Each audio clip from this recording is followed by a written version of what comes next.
things move smoothly and timely, I ask that you respect the participants and the time constraints that we must employ relative to your comments. We'll be starting off with comments from Suk Chong, Senior Chief Engineer with the Environmental Programs Division of the Department of Public Works of Los Angeles County. He'll be followed by Steve Maluski, also of the Environmental Programs Division of the Department of Public Works, Los Angeles County. Following their comments, we'll hear from Sanda Pursley, who is the District Manager of Operations for Waste Management for the Antelope Valley. She's accompanied by two other district managers, Barry Brudenkamp and Larry Christie. I also invited Paul Benz, who's the General Manager of Benz Sanitation, to be present tonight, but instead of attending, he's given me the following statement. Regarding credits or refunds for accounts, anyone who is owed a refund will get it back. Things are confusing now and we're working on it. Customers who paid in advance are owed a refund through Benz or Waste Management. We're working to rectify things. Now we'll be taking community input after our speakers have finished, so I ask that you don't interrupt their presentations. Following their brief presentations, all our guests will be taking and addressing your questions, comments, and concerns. I ask that you limit your comments to 2 minutes since we have a lot of speakers and wish to hear from everyone who wishes to speak tonight. Dylan Lundy, Town Council member, will be our timekeeper. And without further ado, Mr. Chong.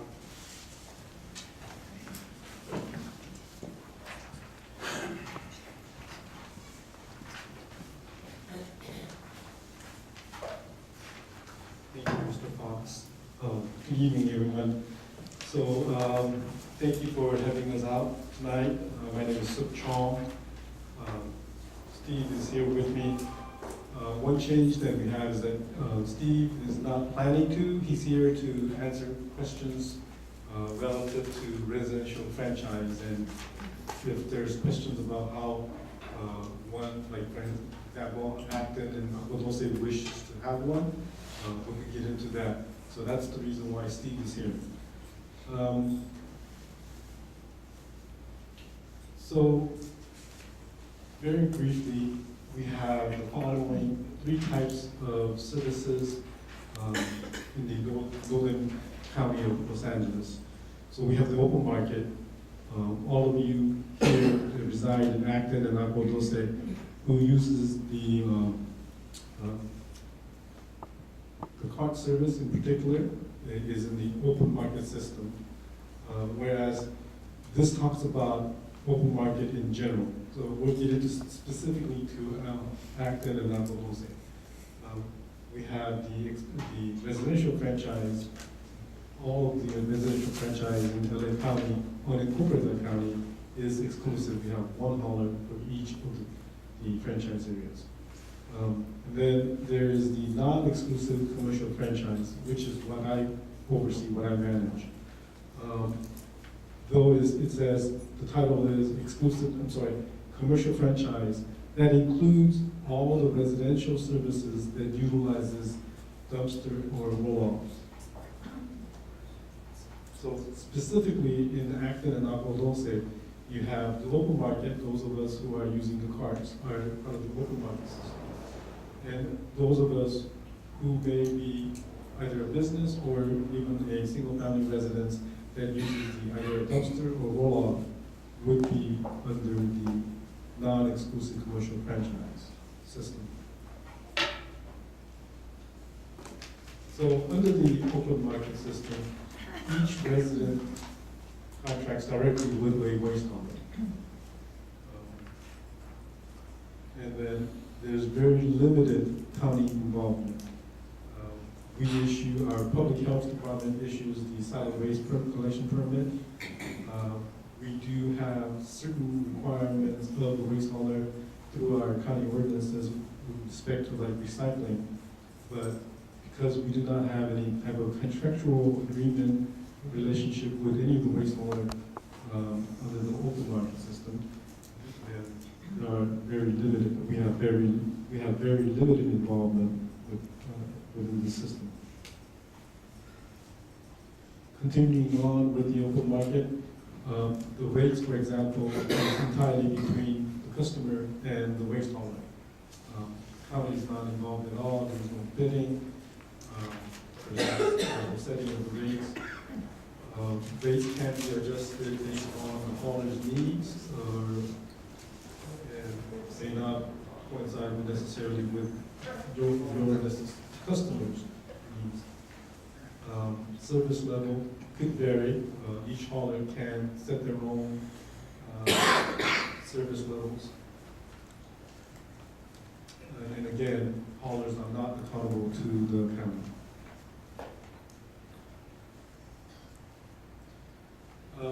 So regarding the non-exclusive commercial franchise system, again, it's for those of us who are using the dumpsters and roll-offs. We actually have 34 waste haulers. I have brought with me 50 copies of list of waste haulers, as well as these following things. Customer subscription order form. This is what you get when you sign up, and it would identify, would describe the service you're receiving, you signed up for, and the rates you'll be paying, along with any additional services you subscribe to, and any other fees that they charge you. You also receive customer bill of rights. One of the notable features of the customer bill of rights is that if you are unhappy as a customer of the non-exclusive franchise, if you're unhappy just because you're unhappy, you don't have a cause, then you could switch a hauler with 90-day notice. If there's a cause such as missed service or bad erroneous billing, then you could switch with a 14-day notice.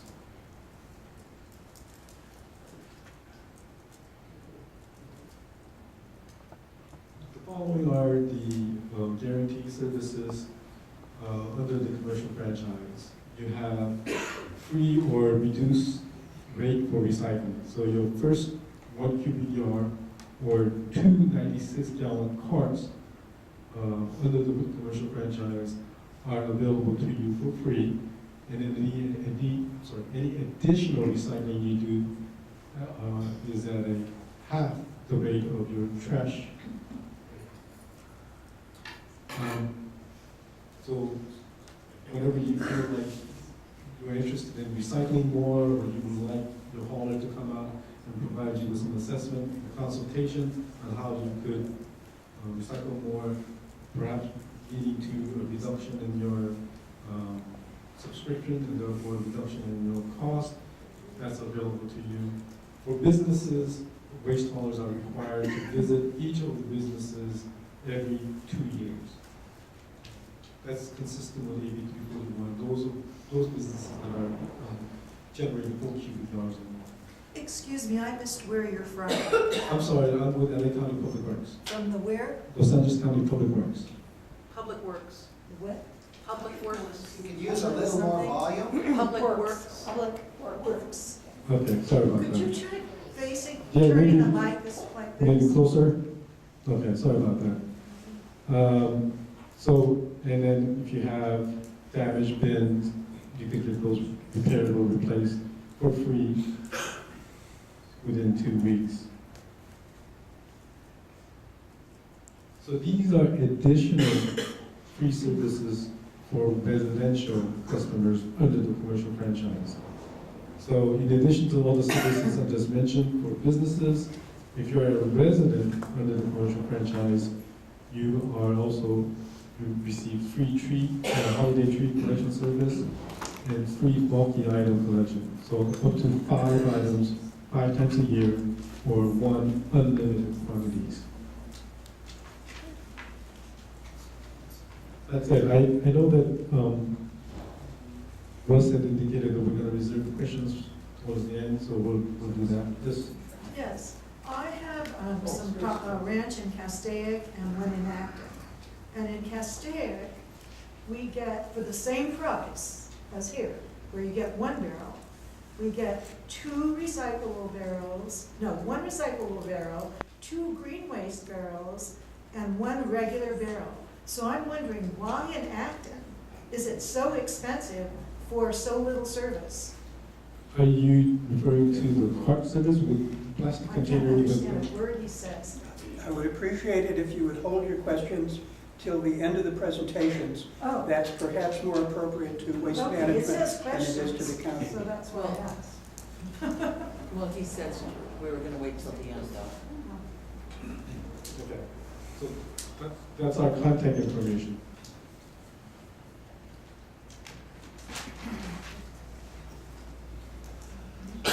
Steve, are you going to speak? No, I'm just here for questions and answers. Okay then. Sandra, the stage is yours. I hope you have a while.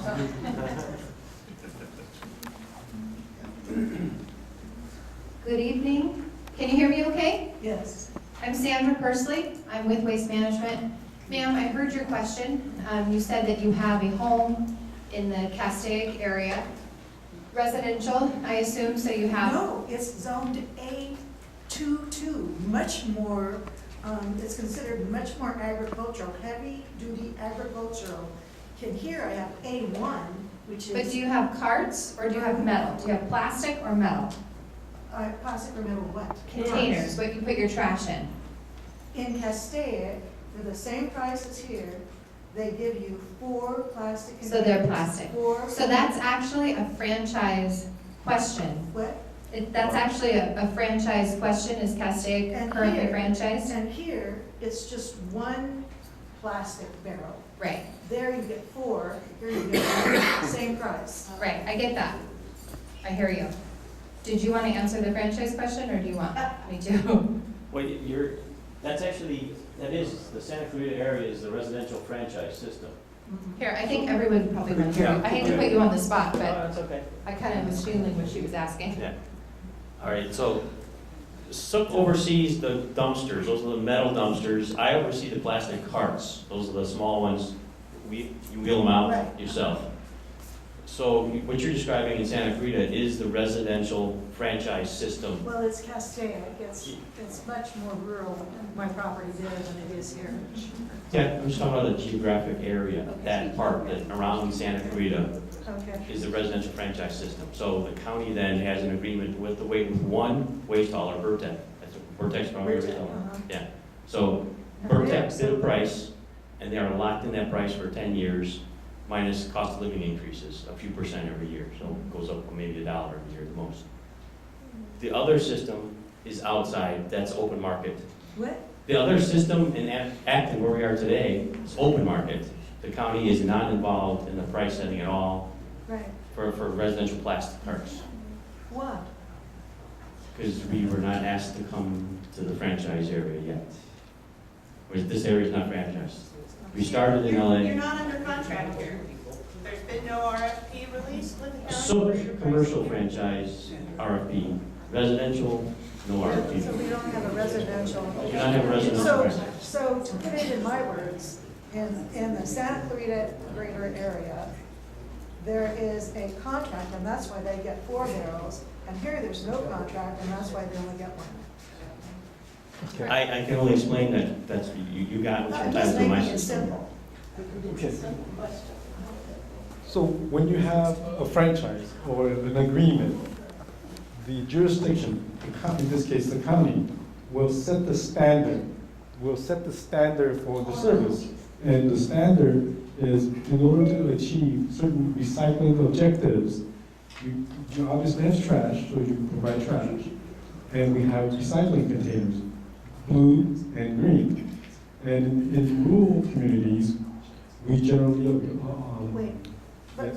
my property there is A22, much more rural. Yes. My property. Okay, it's not by, just like, The location, the location. it's the system, it's the type of service, it's the It's the system. lack of contract that's the problem. Okay, so that's one way of putting it. It's about the type of system. So when we are under an open market, so residential franchise was established in the year 2007.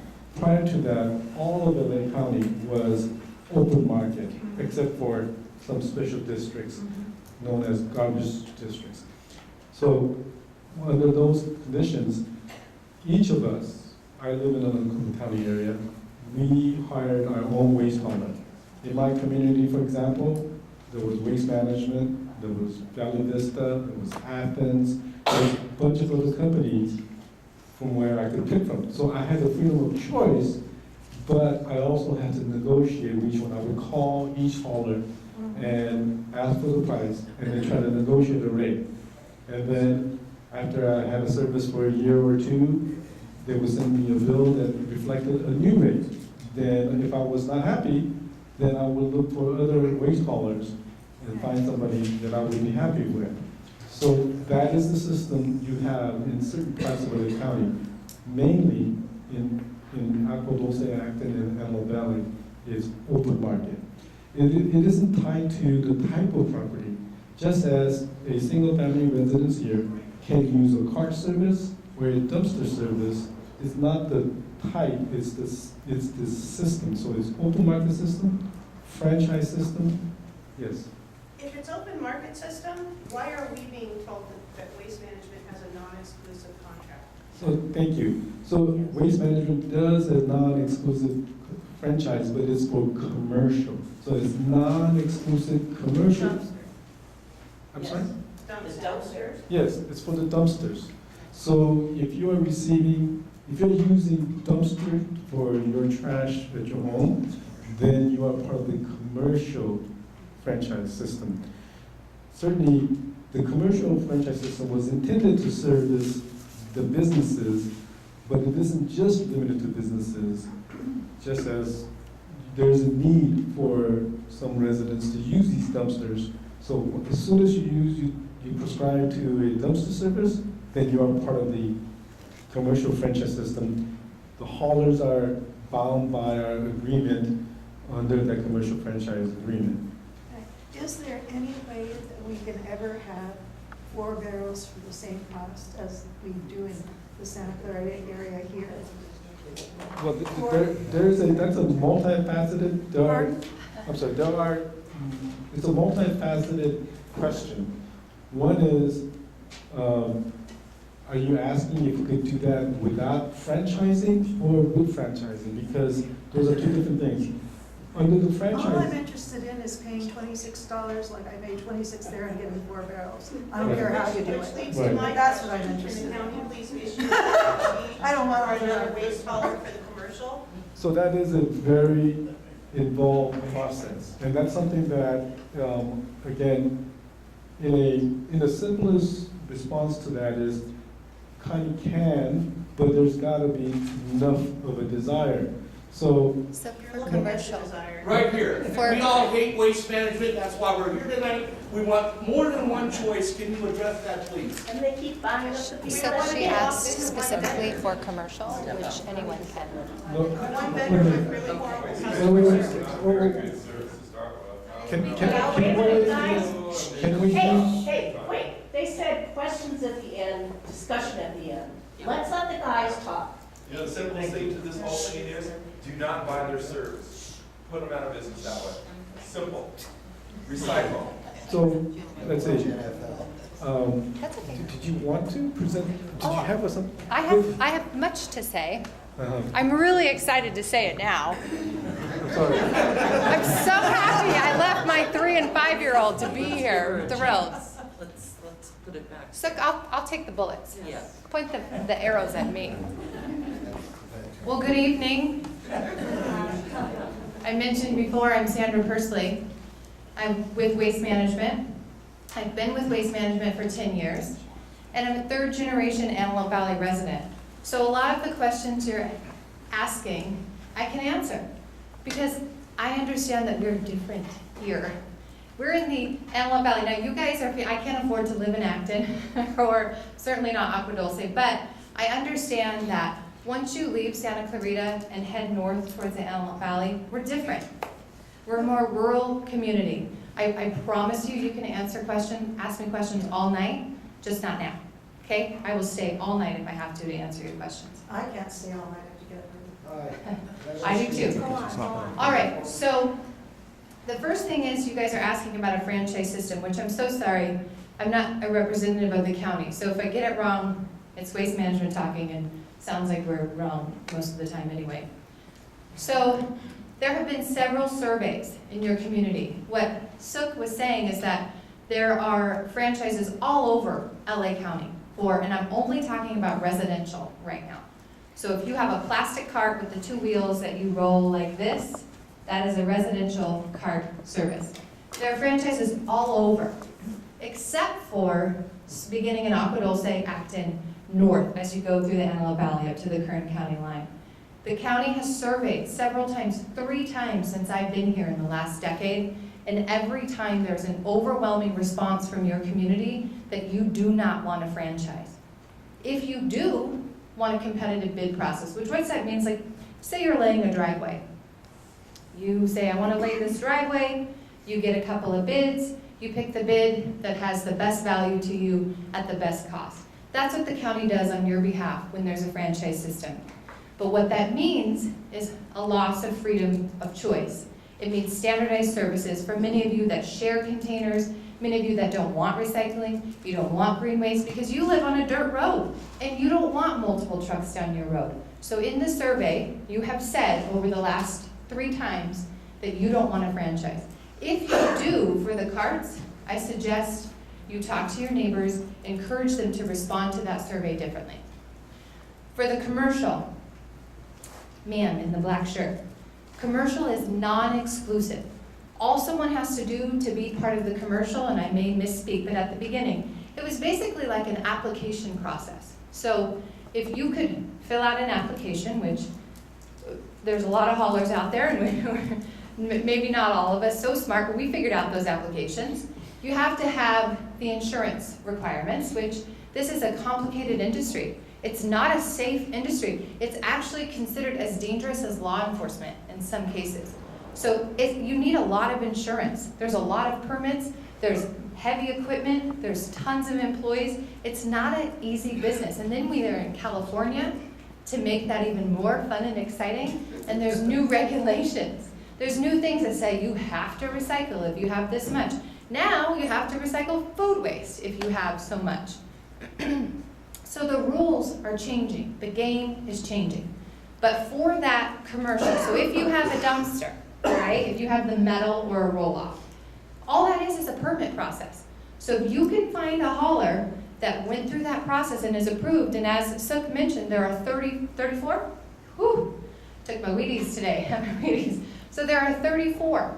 So if someone wants to come here, there are 34 options available to you for the commercial. No one is mandating the commercial.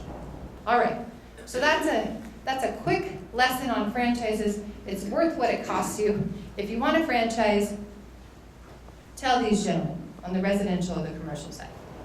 Anyhow, I mentioned it was waste management. I think we're here because of a recent acquisition. I want to tell you more about that. So we recently bought Benz Sanitation, which many of you have. Benz was a nice company. The Benz family, Paul and Joan, they built a beautiful legacy for their family.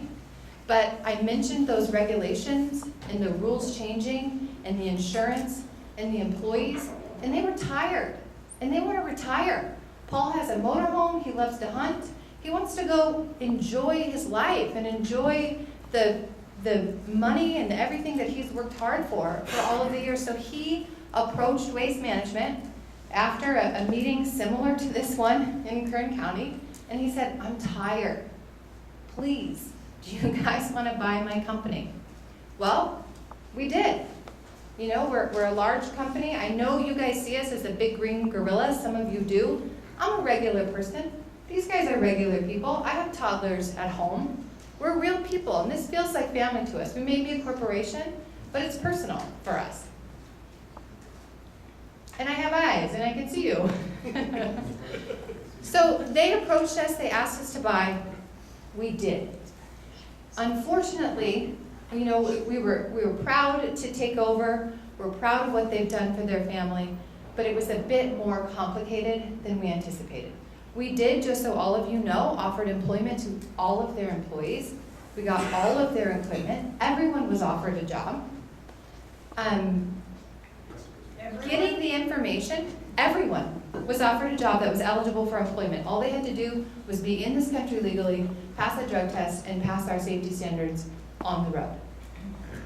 Genuinely, every single person was offered employment. Whether or not they chose to stay, that's a longer conversation. So, we took over. The first hiccup that I think affected all of you, that I think is worth talking about, is it was complicated to go from their system to our system. They were mostly paper-based. So there was a gap in time of getting their customer information, your personal information, what kind of container you have, what your service day is, into our system. So that was hiccup number one, and we didn't anticipate it, and I apologize. The second hiccup that we didn't anticipate was service days. Benz had Monday service day in their system, or hypothetical day in their system. So when we finally got the two systems talking, we were excited. We hit the route to go pick up service on Monday. There weren't any containers out. Then we talked to a couple of you, and you said, oh no, they come on Thursday. They've always come on Thursday, or they used to come on Monday, but they switched. Well, there was nothing in the system to indicate that they had switched. So we were there Monday, you were expecting us Thursday, and there were delays and missed pickups because of that. We believe we have that adjusted now. So sorry again, it's another thing we didn't anticipate. On top of that, I'm going to talk just to the cart. So if you have a plastic cart, the kind that you wheel, we did do a route change because we Waste Management are in Acton and Agua Dulce on Tuesdays. We thought were there on Mondays, turns out they were there on Thursdays. Once we worked that out, we said, hey, it's better for the environment, it's safer for everybody, it's less wear and tear on your streets, it's more efficient if we're there on Tuesdays. So we did send postcards to, I think, probably 2,800 people telling you that your service day is changing. It was a tight timeline. We sent those, they should have arrived a week in advance. I got some back in my office, so I know for a fact that however many this is, I didn't count them, but however many this is in a stack of postcards, got them back. Whether we sent them to, if we sent them to your billing address, which is different from your service address, if Ben's had remember we took this file from somebody else, so whether they had your address wrong, a P.O. box, maybe there was a delay in getting it to you. So I acknowledge that there could be any number of reasons why you did not get that postcard, but just so everybody knows, your service day is Tuesday. So that's really the acquisition. I think that a couple of things went wrong. And I can't fix that for us. One mistake is one mistake too many, just because we are big and just because we're a corporation, it doesn't mean that it's not personal for us. We've been in the Antelope Valley for 40 years. You don't stay someplace like that when you're not doing what you're supposed to be doing. It's our desire to get it right. And then I think now we can graduate to recycling. So, first thing I want to talk about is the recycling center. That was at the Acton Community Center. Before that, it was at the Acton Presbyterian Church. And it was at one other location since I've been here, and I'm so sorry, but I can't remember. So that was something that we provided to the community for over a decade at no charge. You guys could bring your recyclables. We donated above and beyond the rebate value to the community center for several years.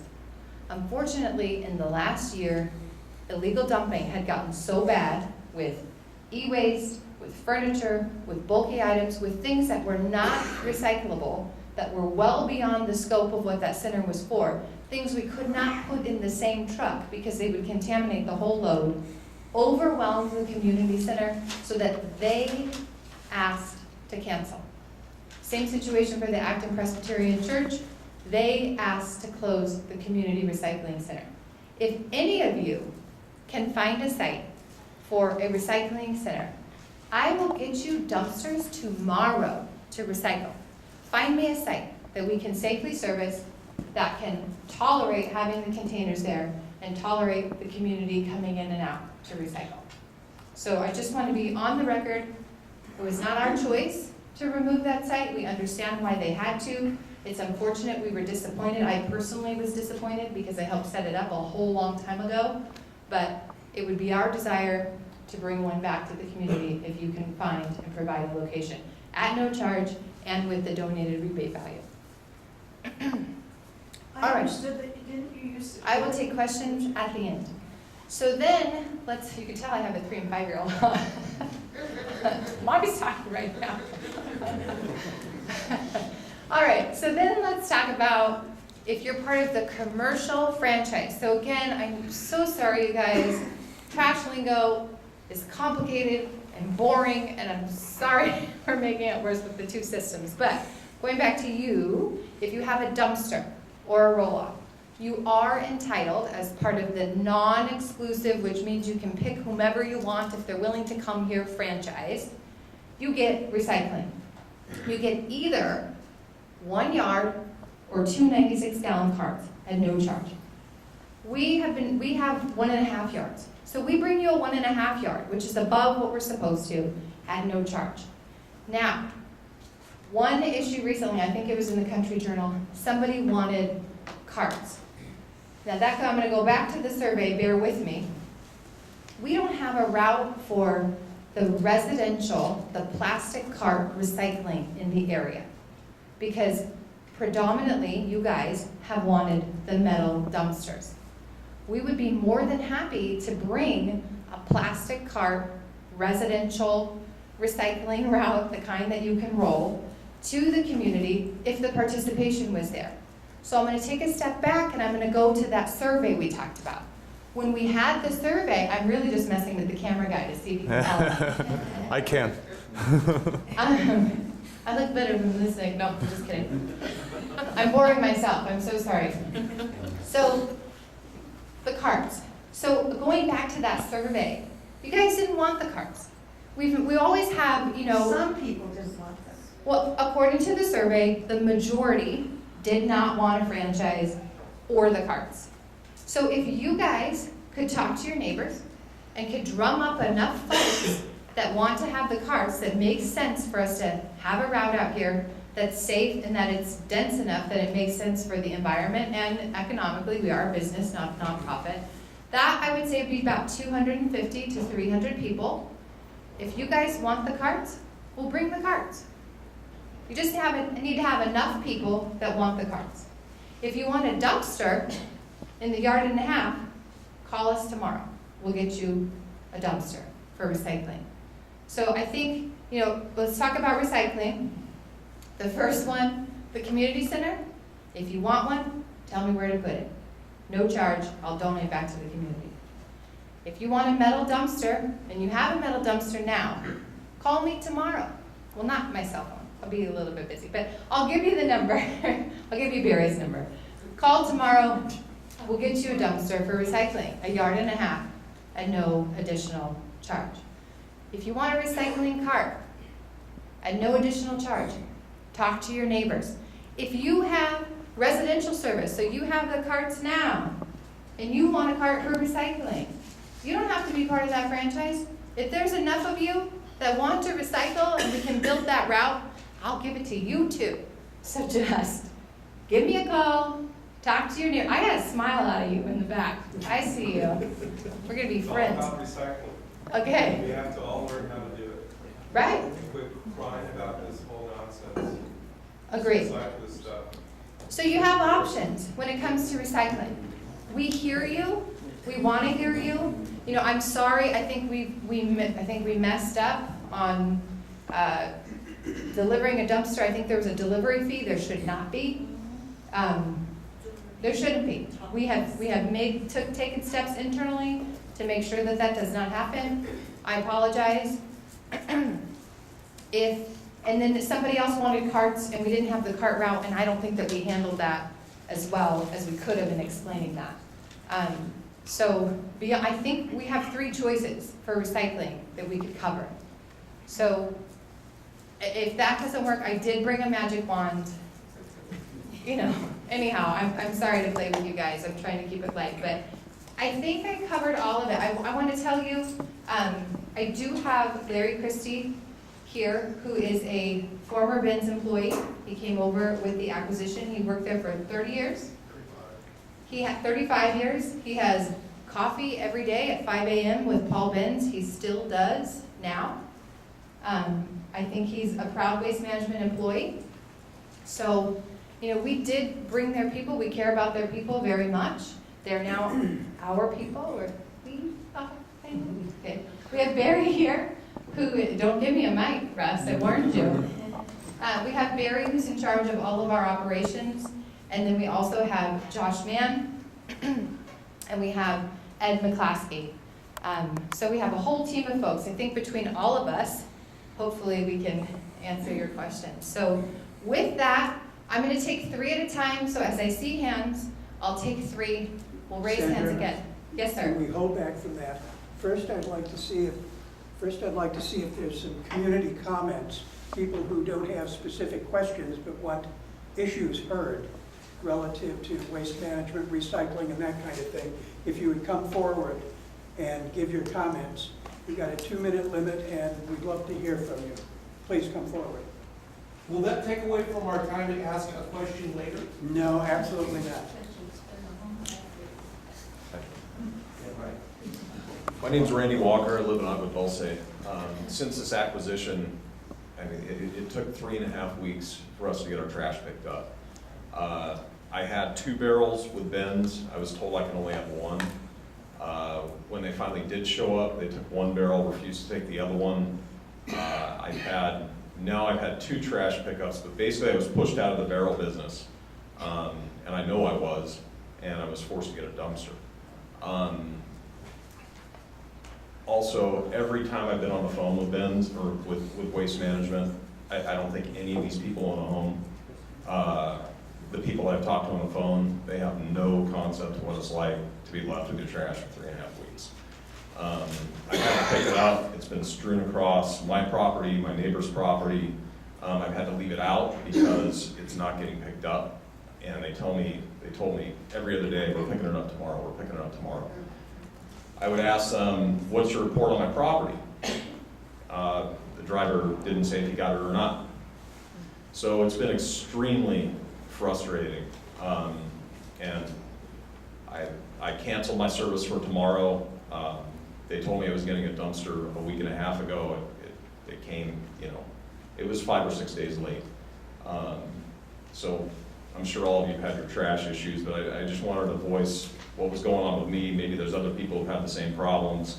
It's been very difficult. How much were you told the extra barrel was?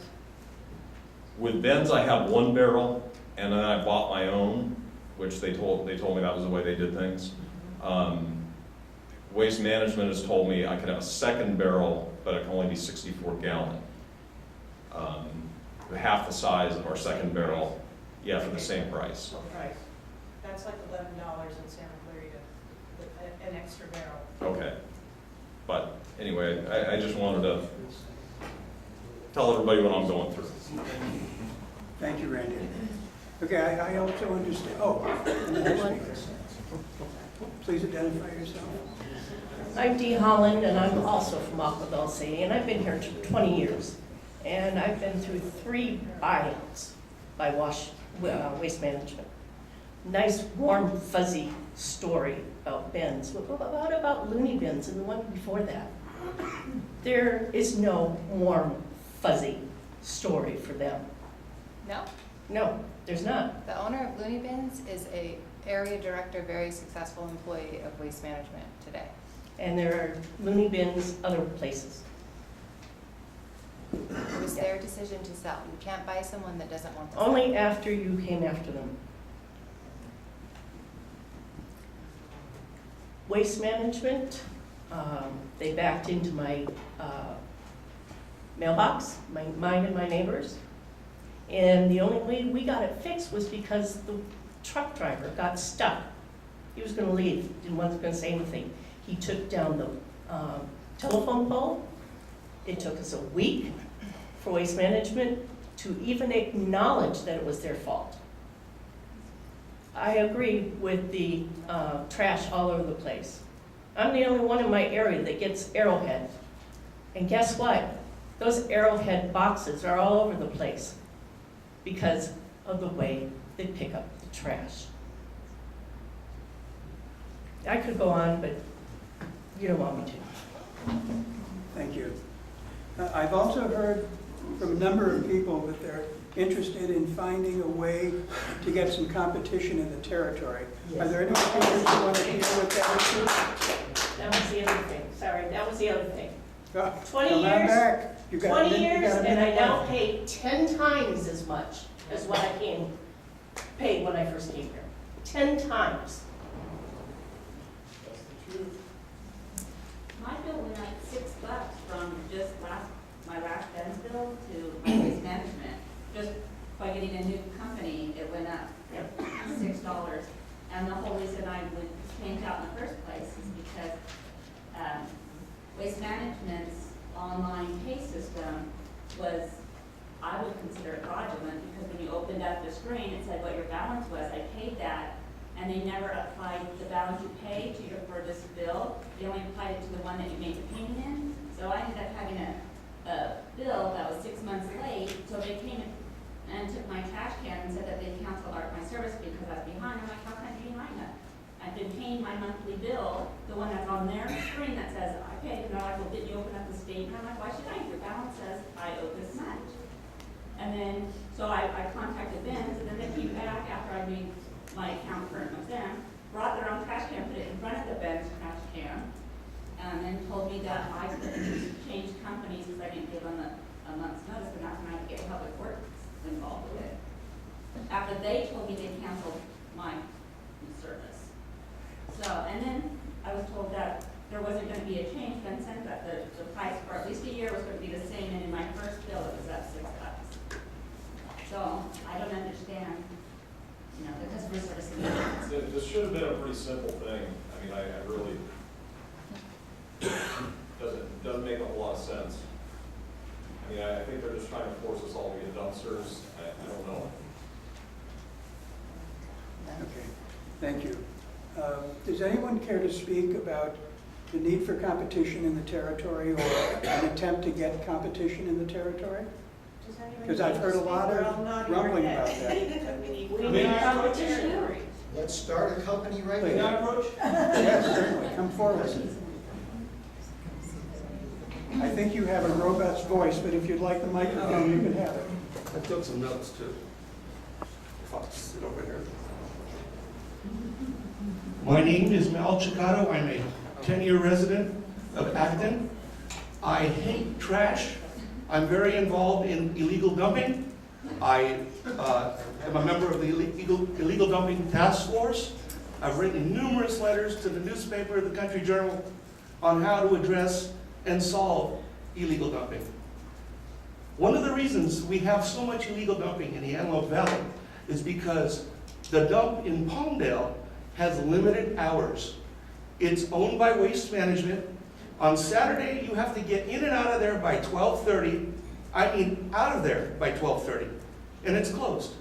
Now, you tell me the average person wants to clean up their home or yard on the weekend. They've got to go rent a truck or trailer. They've got to clean up their place and be in and out of the dump by 12:30. Not very likely. That's one reason we see so much trash on the side of the road. Another reason is the high price of using the dump. It's extremely expensive. We have a ton of poor people in the Antelope Valley that can't afford it. So I think it's like $45 minimum or $60 to go through. Have a steel wheel? Add $15. Have a mattress? Add $16. Got the tire on the wheel? Add another $10. Pretty soon, you're trying to do the right thing, you spend $100, you don't even know what hit you. The long lines going in and out, the dump is extremely inefficient. You got to weigh in, weigh out. The credit card process is slow. So everything about the way that dump works needs great improvement. Talk about recycling. Every time I've been to the dump, and I dread going there, that's why I have a dumpster at my house, I see people discarding big, heavy metal objects, and I don't see any visible recycling going on. They could take those metal objects, put them in a big truck, go sell them at Alameda Metal, and get cash for it. But I see stuff continually being buried. So what they're doing with a lot of the metal objects, I can't tell you. So, Thank you, Melvin. if you want to fix the illegal dumping, deal with the dump and its procedures. Thank you.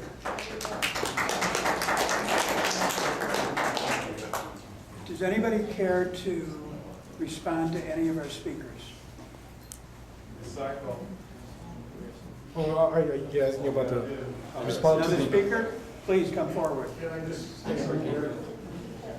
I don't even I can talk about that. We can't hear you. We can't hear you. We can't hear you up here. Okay. We all live in a rural area here, a lot of us got dirt roads going up to our properties. Say his name. I want to know from Waste Could you Management. announce yourself? Hold on one second. Can you say who you are? What? Don My Summers. question is Waste Please, could you Management. repeat that? We can't hear, you have to talk into the mic. My name's Don Summer, I'm from Acton. Don Summer. I've been here for 5 years now. My question is to Waste Management. When you have a delivery date and you're going up a rural road and the rains come and the trucks can't come up, are they gonna come up the next day? Or we've had situation with the other company where it's rained for 2 weeks and they don't set a separate truck out during the middle of the week. They just say, well, your pickup day was Thursday and it rained that day too. There's been times where it's been 3-4 weeks before we've had our trash picked up. What I want to know is Waste Management, are you gonna go out the next day or the next day after if you can get your truck in there? Or are we gonna be stuck in a situation where our trash is gonna sit there for 3 or 4 weeks? Okay, thanks. Are there any other speakers? I can respond, Mr. Summer. Yes. Sure, but just a minute. Let's see if there are any more speakers before We we... wrote it down. Okay. We'll go through the list. Any more speakers? Yes, please. Come forward. And tell us who you are. I'm Paul Davis, an Acton resident. I just wanted to say that I used to have Waste Management and at another property that I sold. And when they would miss a delivery and you'd have to put it off for a week, they wouldn't lower the price 1 week. And I was thinking, that makes sense. If they miss a delivery, then they ought to take it off your bill. That's all I wanted to say. Thank you, Paul. Oh, I have one. Okay, come forward. Not just a single question. We need a presentation. This is a here. comment. And identify Hi, yourself. my name is Lorraine, and I live in Acton. Lorraine what? Lorraine Hendricks Stewart. And I used to use the dumpsters at both of the places, at the church and also the one that has been at the community center. Every week I would go. I will tell you, rarely, only a few times in the years that I used those, did I see that someone left a couch or something like that. But what I did see every week was that the company should have picked up the trash in the dumpsters a couple of times a week because they were always overflowing the boxes, everything that had been put in them, that should have been put in them. There was more being put than the containers could hold. And I think that if Waste Management or whoever would collect it and it didn't create a mess at the church and at the community center like it did, if they picked it up a couple of times a week and there wasn't the overflow, then there wouldn't be such a problem. But what I saw was the problem was that people were using it so much that the boxes were all over the outside and everything. And so it should have been picked up twice a week instead of once a week. And Waste Management should have noticed that, gosh, these are full, they should be picked up. That would say to me that Waste Management cared at all. My personal feelings are that Waste Management is just trying to gouge this community and that we do not care. We could have supplied more cans too. Thank you. Thank you. Do we have any more community speakers? Please come forward. That's Kathleen Trinity. Great. Hi, I'm Kathleen Trinity, resident for 14 years. I really am serious about recycling, and I'm willing to take it to bins, to a bin. So I really would like to see that happen, you know, to find a place to recycle things. But barring that, when I put bottles and cans and glass in my single bin, does that actually get recycled? Or it goes to the dump then? Okay, thank you, that's what I wanted to know. What was the answer? No, they don't get recycled. But they One more comment, sorry, but I do have one more comment. Because I have called, Should we start the timer again? Lorraine Hendricks Stewart again from Acton. I have called Waste Management many, many times. And the girl there has lied every time to me and told me that it gets recycled at the plant. You just said the opposite thing that your people tell me every time I call about it. They go, oh, if you just put it in the same thing, when it gets to the plant, we go through it. You just clarified that. Thank you very much. I was told the same thing. Thank you. Okay, do we have any more speakers? If not, I'm asking, oh, one more. I'm not sure if it's. Keep bouncing up. Yes. There you go. Bouncing. Please identify I'm yourself. Howard Kaplan. I've been here for a very short period of time. Hold on, we did not get your name. Is this going to the government? Probably. Kaplan, okay. Yeah, It's a I'm request, not a complaint. Your customer service needs a little training. Most of us, I think, believe in that. We were told about the recycling. I was promised a recycling bin the morning it was supposed to come, it didn't show up. But it's not supposed to happen, so we need to be told that. And the customer service just needs a little more customer service. For a cart or a dumpster? Cart. Okay. Yeah.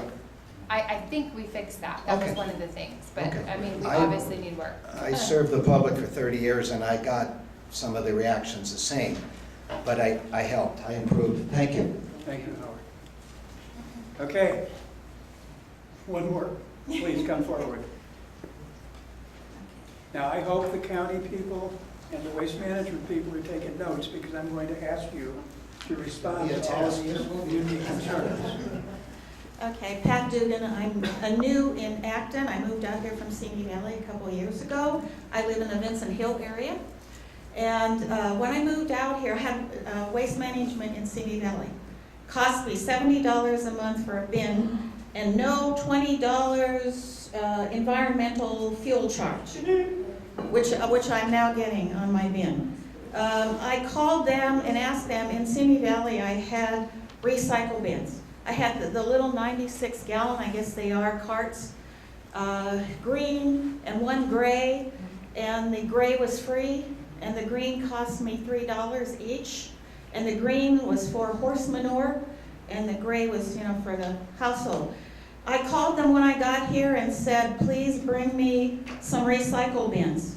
They said, oh, we don't do recycle bins in that area. So just throw everything in the big bin and we will sort it out. And I said, what do I do with the horse manure? What do I do with the horse manure? They said, oh, throw it somewhere in your property. Mail it to Sacramento. And so then I called, I got a notice from them saying you can now have recycle bins. I called up again, they said, oh, not in your area, but if we get special permission for you, we will bring you the recycle bins. It will only cost you $280 to deliver it to your area. I said, I will come over and pick them up with my pickup truck. They said, you're not allowed to do that. $280 to get 3 recycle bins. That's a little outrageous. We didn't get your last name. Dugan. I have a question. I'm going to open up to questions as soon as our speakers finish responding to all of the issues that have just been. She can, we have a list, so if she asks, we'll get it. If you want. That would be fine. Or Suk, are you ready to respond to any of the questions? Hi. Well, thank you for all your comments. Some of the comments do require some clarification. I know that we take it for granted. There's the word cart and bins. I want to make sure that when you are referring to either a barrel or cart or bin, we are being specific. So again, a bin or a dumpster is made of metal. They're like 3 cubic yard. They come in smaller size, but they're these big things. And then you have the carts made of plastic with wheels.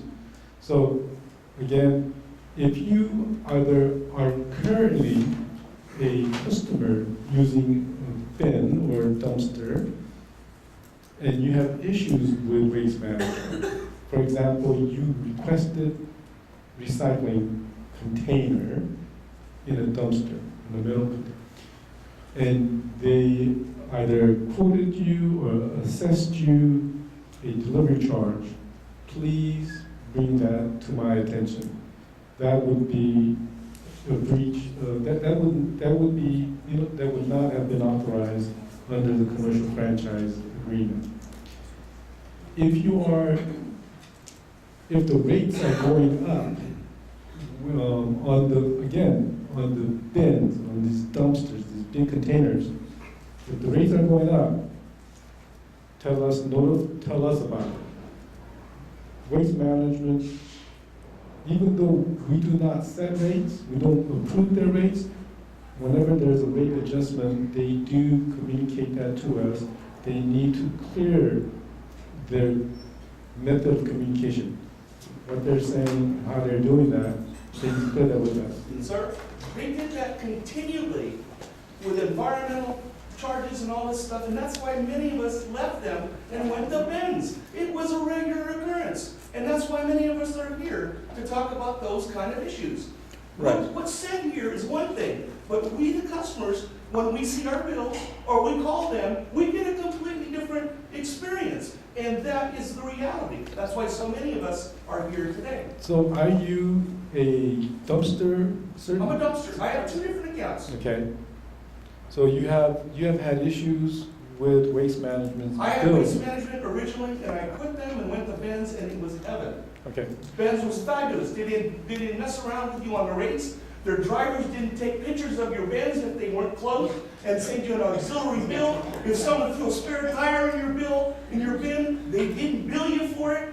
I had the waste management guy would continually take photos of everyone's bin on our block. What the hell is that in his business? Dump the trash and move on. I mean, hassle, throw our trash away. Okay. That kind of stuff is why we quit waste management. And once we think we've got it dead in the ground, it comes back like cholera.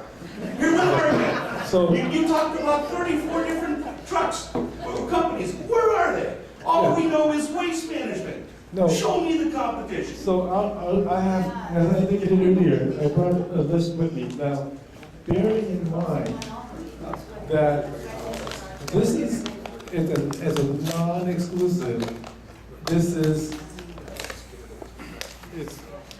basically, it's business. So if it makes sense, business sense for another waste hauler to come up here and offer services to you, that's what they will do. Now, So we can prison. do that. You were supposed to facilitate. I'm sorry? Waste management again, just Yeah. like everybody else, they all get bought out. You should be facilitating that. You are the county. You should allow us to have a level playing field. We don't have that. What am I going to do? Personally go out and solicit bids? It's not going to happen. So you set this bracket up, so No. you must make sure that there is fair competition. And there isn't. So, And that's where the county is failing us. so, I'm sorry you feel it that way. That's the way it is. Okay, So, so, how do okay, we find out no, what no. the 34 haulers are that we can approach to? So, okay, Am I right? go ahead and ask the ice, right? I don't know all this bullshit. Would I get to ask about horse manure? All the questions. Because a lot of us would like to know about horse manure. So, should we defer that particular question for, could we try to address those comments first? Number one, what I want to do is, Well, I have a question that I think a lot of people who are interested in for horsey people. I understand, but Russ, I think we will get to horse manure in a moment. Let's let him finish. yeah, But to follow up on the question from the other gentleman, if I may. Companies do not come, they don't, no, Look, and not, okay, okay, I do have a comment. okay, look. Please understand, we're talking about different systems here.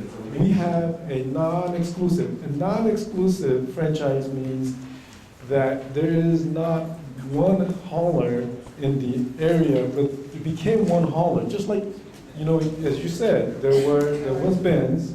Benz was acquired by Waste Management, but it is market conditions that drives whether there is going to be additional competition. Yes. Yes. What I wanted to say was that, because I have called a lot of companies, a lot of the ones on here don't service this area, but besides, like, that's Waste Management, San Gabriel Valley, whatever, they don't come here, a lot of the stuff that you have on here. Yeah. Besides that, however, a lot of I have called and tried to find any other company besides Waste Management who currently does the, whatever you call, the plastic ones, that currently does those. I cannot find one company. The other companies all do the larger containers, but I cannot find one other company that does the, where you can have the 4 containers that are made out of plastic.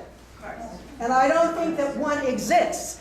And I think, I'm sorry, sir, but I don't think that you're doing your job.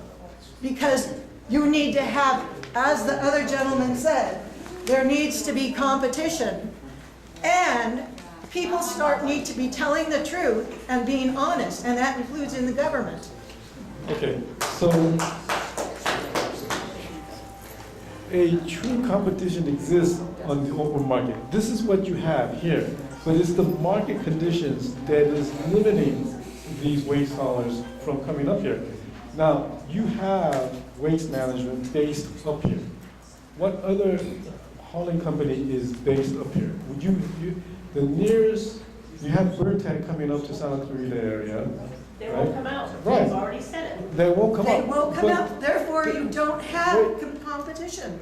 They're choosing not to come out here is not driven by what the county is doing or what Waste Management is doing. It's the cost. It's just market conditions. That's right, and that's why you cannot say that you are giving us the opportunity to go to different people, because you're not, because you know that the market Please calm condition down. is not You appropriate. need to lower your voice. Please lower your voice. Okay? If you shout, I can shout as easily. I'm talking loud because I don't have a mic. Sir, Waste Management owns that dump. So all the other companies have to come up and dump at their dump. It's a rigged game. They can price their competition out so they can't afford to dump. That's why we've got one big 900-pound gorilla that can do whatever they want and no one can say anything because market conditions aren't favorable. They own the market. Okay, I think everybody's made the point that it would be nice to have competition. Mr. Chong, if you would sit down and let Waste Management have some comments. Have the floor. You can give them the microphone too. Sorry. Good evening. I'm Sandra Pursley. I'm here with Waste Management. Now, before we get to, I just want to remind you guys, we've messed up. We're not perfect. We'll try to fix it. But we're real people with real feelings that are also away from our families tonight, so What happened? yelling in our faces is probably not the best idea. But you're getting a paycheck anyway, so don't cry too much. Oh, I'm not crying. I'm just saying we're human, you know? Melvin, I'm gonna ask everybody, I've been listening to all of this, let's give them the time, they can hear me, believe me, they can hear me. She's just running out the clock with Appleton though. I mean, it's the same. Come on, Melvin, Melvin, I'm asking you politely, let's be respectful here, let's let them say their piece, we can then decide what we're gonna do after that. Fair enough, everybody? Yep. You'll Yes, all yes. get a chance to talk. I would like to put it back with them. The county is here. Let's work together and get this figured out. So, Mr. Walker, Randy Walker, Yes. I actually went to Alhambra and met with the county about your issues. I'm sorry, it looks like we messed up. Sounds like you canceled your service, which you're entitled to do, but if you wanted to talk to somebody, I recommend that you and Barry have a conversation. I heard you. Well, I canceled my cart service because I couldn't get it picked up, and I got a dumpster. Right. From you guys. Okay. Whatever you want, if you and Barry want to talk directly, he can get your exact address and work that out. But it sounds like we messed it up. We have cart service in the area. Truthfully, you guys, a cart is cheaper than a dumpster. So. But you only get one. But so what you're saying, you know, talk with Barry. I know we messed up, I'm sorry. The county was all over it.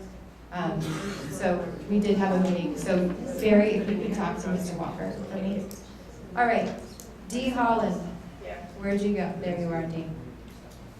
I just want, I can't speak to the specifics because I wasn't there. I just wanted to cover our procedures. If there's damage to a property, the driver will take pictures. The driver has to report it or they're terminated for not reporting it. They're not terminated for the incident, they're terminated for not reporting it. If ever there's any damage, how it works is you call us. A route manager is immediately dispatched to go take a look. And then we do have an insurance claims department if it's deemed that it's us. You know, a lot of times you can see a big green swipe down a block wall or on your mailbox. The insurance adjuster comes, and it is through a third party that they do that because they're much smarter than us at taking care of that and getting you what you need quickly. So if anybody has any damage, we're the safest company on the road. But we are human operators, so give us a call if we break. I was transferred to a route manager 3 times, and the line went dead every time. Any route manager's boss is right here. Barry will give you his cell phone. He's the boss of the route managers. You have a direct line. Okay. You're welcome, Barry. Will we give everyone his cell phone? I'll give you mine. One, I'll give it to It would you. be nice if we all could. All right. To the woman in the back of the room who said that she switched to Benz and had a $6 increase. I don't understand that. If you could do me a favor, Josh, and get her name and address. They were not supposed to change. That's a surprise to me. So if you don't mind giving your information to Josh, we'll look at that and call you tomorrow. Mel Chicotto. Yeah. Illegal dumping extraordinaire. Boy, you said a lot, Mel. I got more if you got time. I don't want to hear it tonight. I might cry for real. So let's keep it short. So the first thing I want to tell you is it's a landfill, not a dump. A dump is illegal. That's part of why your rates have gone up over the last couple of years. It's because, as I mentioned before, regulations. I see you. As soon as I finish with Mel, I answer you. I didn't want your arm to lose blood. So that's why costs have gone up. So that's the first thing. I cringe when I hear dump just because they're not legal. The second thing is Saturday, I agree with you. The city of Palmdale controls that permit. Call them. Tell them you would like it open later. They control that permit. You're on the inside, why don't you help us? I am helping you. I'm here, I'm telling you I don't agree with it. How I know to help you is to help you, tell you who to call so that they call me. They're not gonna be happy that I told you to call them, but that's who controls that permit. We don't get to do whatever we want anywhere. We always answer to somebody, and for that landfill, that facility, those hours, that's who we answer to. All right, so then you talked about the dumping fees and the gate rate. I want to tell you that in Kern County, you can dump for free because you pay for disposal at the landfill in your property tax. So it's really not free. We really could talk about that all night, and when I'm in Kern County, we do. But they still have an illegal dumping problem. Worse than Acton and Agua Dulce, and anybody that's a resident in Kern County can go to the landfill for free. So I personally am also passionate about the legal dumping. I'm also active in the legal dumping task force. I don't think it's the people that were gonna drive to the landfill in the first place that are dumping illegally in the desert. I'm a runner. I run by it every day. I'm really passionate about keeping the desert clean. I don't like taking my kids by. My kids go, oh, mommy, look at it. That bad person put a mattress in the desert. Yes, they did, honey. It's not people that are going to drive to the landfill. If you can truly find the solution, then hallelujah, because the county, waste management, Cal Recycle, who regulates trash in the state, everybody is trying to solve illegal dumping. All right, but I'll give you the hours. Mining the material. Once you dump the material onto the working face of the landfill, we are not allowed to touch it. It is against the law. We do have recycling. If you look to the side, there's a recycling pad where we can recycle, but we can't mine out of that landfill. It's not safe, it's not efficient, we would be even slower. The credit card machine being slow, the line, I agree with you. I pass it coming in and out. It's something we need to address. Do I need to write the city of Palmdale for that too? You do not. You're And welcome to. recycling on the side. How's that working? Explain. We have a pad that recyclables that we collect separately. So we do not pull recyclables out of your trash. If we have a separate recycling route, it goes to the Palmdale landfill. There is a cupboard because of the alleged El Nino. We covered it to protect the value of your recyclables. They're at the Palmdale facility. They are hauled separately. We are allowed to pull obvious trash out of that so it doesn't contaminate the load, and they are taken to a material recovery facility in Azusa where they are sorted, baled, sold to a broker who then sells it to China. So our recyclables are collected separately. Your recyclables, if they are put in separately, are sorted. Your trash is not sorted. It goes from your container to a landfill. Waste Management as a company, what that's called is a dirty MRF. MRF is an acronym, MRF, Materials Recovery Facility. Ours is a clean MRF, a dirty MRF. I don't think you can get out that way. No, they can't. You cannot get out that way. Let's go.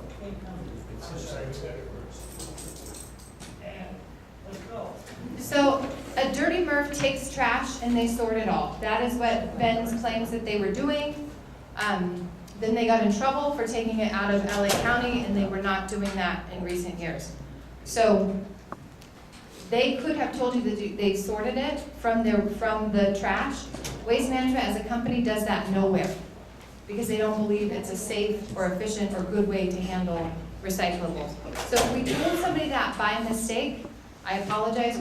I will go on the record. We will make sure that everyone answering the phones is clear. We do not sort your trash. It goes right to a facility where it's handled. We do sort your recyclables through this material recovery facility. All right, where are you? Don Summer in the back. Hello, Mr. Summer, 5-year resident. If it's rainy, which, we were also affected by the rains. We're a giant gorilla, but we don't have Superman capes. We will be there as soon as it's safe for us to be there. We utilize an outbound call system. So you'll get an automated call that says if we're not there due to a rain or snow delay, or if Agua Dulce Canyon Road goes crazy again. Because what Benz used to do is the excuse was if it rained the same time the delivery day the next week, he still paid for the trash. We never got responded, never picked it up, and it'd be 3 weeks before we didn't have the trash. Right, we had those same rains. We were out there as quick as we could be. And if there were ever any kind of delay. So someone else asked, Paul Davis, Acton resident. Where'd you go? Hello, Mr. Davis. So you used to have waste management and they wouldn't credit you for a missed pickup. If any of you have a missed pickup, or Mr. Summer, if we miss you for 3 weeks because of the rain and you call us and explain that, we give credits for that all the time. So give us a call. I'm sure you guys will call me a liar and say that we don't, but our intention is, so you can have Barry's cell phone number on that one too. Did you give his phone number? No, she hasn't. I don't know it by heart. It's on Facebook. Okay, so then, Mrs. Stewart, Lorraine Hendricks Stewart, the recycling center, you said the service was inadequate. Well, I suspect, it's not, I don't know because I'm not looking at it. I suspect we are in Acton, Angelos area for recycling a set number of weeks. Probably not every day because there are only 40 of you that have recycling dumpsters at this time. So we're not in the area with a recycling truck every day, or even a recycling roll-off truck every day. So I suspect that we service it every day we were here with a recycling vehicle. Again, recycling isn't beneficial if we drive way out of the way to get it. But I hear what you're saying, and if we have another recycling center, we need to be mindful of keeping it emptied or having adequate space for adequate containers so that you guys can use it properly. So thank you genuinely for the feedback. Gosh, where are we? I think I answered the does trash get recycled? For those of you that it sounds like we misquoted, I'm sorry. That person should be tarred and feathered because we would never do that. Lorraine again. Oh, I forgot about you. I'm so sorry. Yes, ma'am. I have a question about recycling. We do our own recycling at our ranch, but if Lorraine brought up a very valid point, is there a way that maybe the county can host us? Why can't the recycling center be someplace central that everybody uses and pays into with their property? How about the Acton Park, library? the dirt lot, the Acton Park? It would have to have cameras on it these days. So the question was, just so everybody can hear it, would the county be willing to host a facility that we would provide the containers? I'm sure you have to look into available properties. So if you guys can think of a location, we're happy again to provide it. We would like to service it as adequately as possible. He put his hand up, and I'm going to come right back to you. Yes, sir, in the blue shirt. No, we've been Acton residents for 32 years. We've recycled the whole time we've been here. Our trash now in our new bin is full and overflowing almost.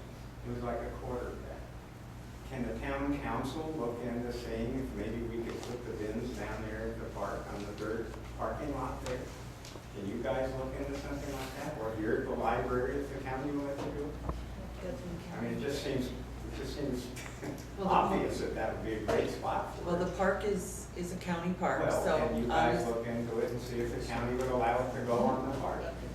I don't think that's the best location in my mind because of all the trash that was dumped there. I know there's people that said they didn't see a lot of We trash. haven't seen it, and we've been recycling since it But started, and I've never seen a couch down there.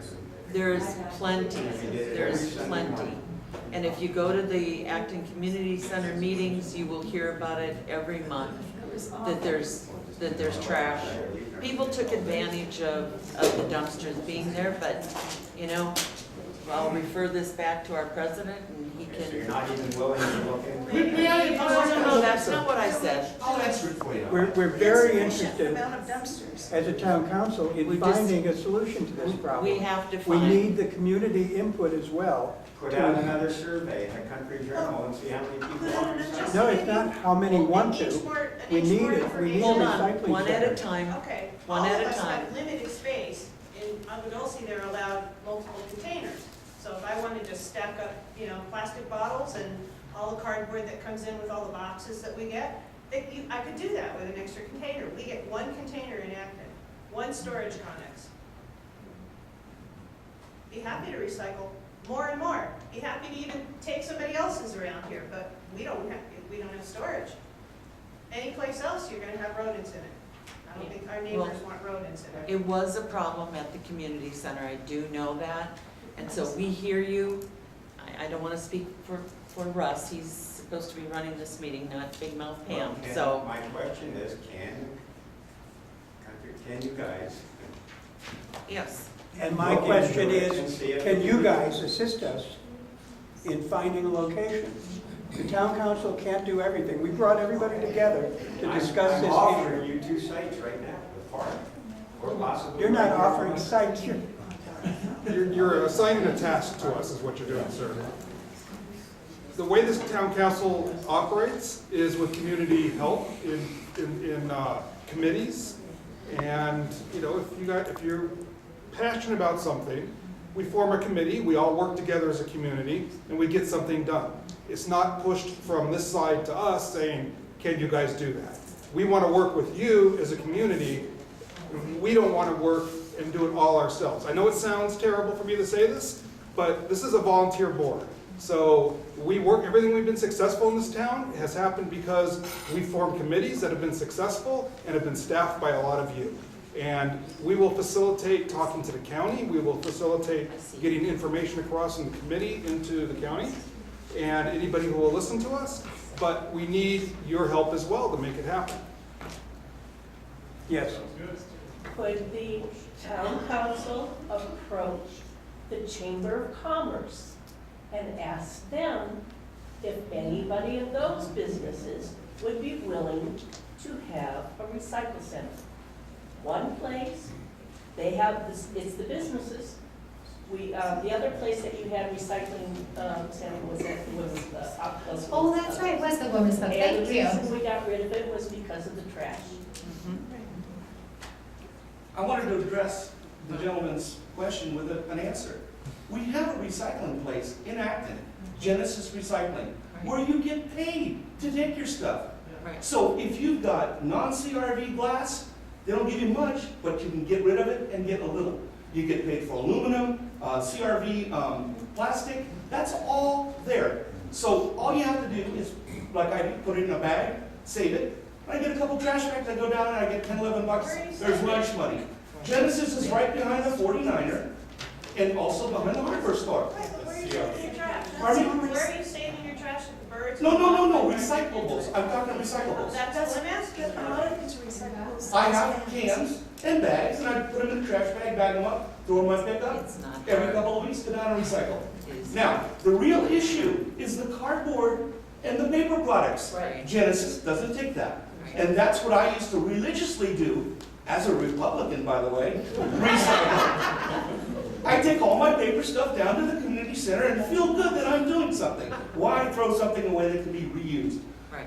Now, there is no other place other than going to Alameda Metals. It's a 100-pound minimum, and you get like $60 a ton. It doesn't pay. Nobody's gonna take a pickup truckload of cardboard down there. So the real issue is this community has no place for us to get rid of our paper and cardboard. If you wanna take your glass and bottles, Genesis will take it and you get money. You pick up cardboard. If it's tied, you pick it up. Waste Management picks it up. Yeah, they will. For a cart? Cardboard. Do you have a dumpster service? No, if you tie up a stack of cardboard, you guys will take it. Oh, like a bulky item.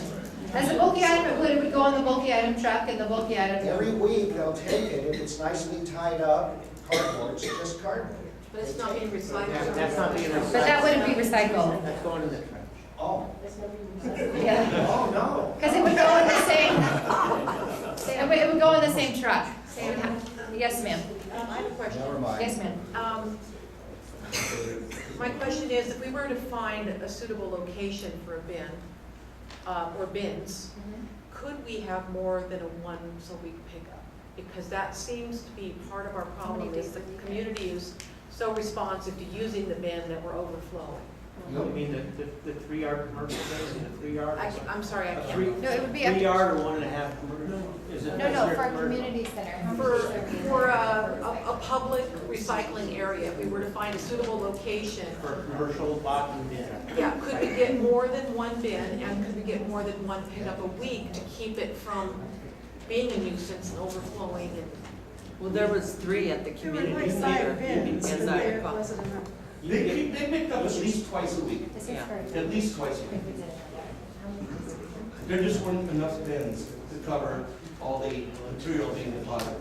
That's why they overflow, especially around Christmas and the holidays. Yes, you can do more than once a week pickup. I The appreciate easy that. answer is yes. Because you're We could. donating it, so we appreciate the fact that you can do that for And us. they're donating it back to the Right. community. Yes. We have 40 commercial recycle resident accounts in Acton, in this community right now. Commercial means the. Commercial, The dumpster. 1.5 yard or Okay. greater. The question I've got now is, would it be possible for you to put out a mailer in the bills in Acton and Agua Dulce asking if people would like these carts for recycling, and you may get 350 positive responses?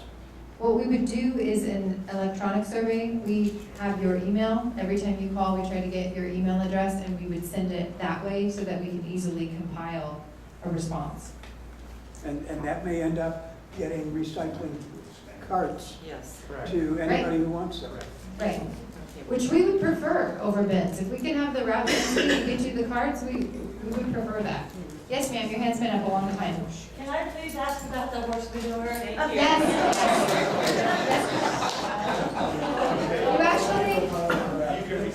You actually, I'm almost to you. No, you can't recycle. Okay, so I want to talk about recycling for a second. Just because there's a lot of myths with recycling, there's a lot of wishful thinking with recycling, there's a lot of changes with recycling. So I'm going to talk about that, and then manure is different. Well, you know what? I'm going to talk about manure first. Yeah, please. We're gonna. Yes, we're interested. I ride horses. I'm a horse person. All What right. do you do with it? How do I do it? What? Well, I always boarded.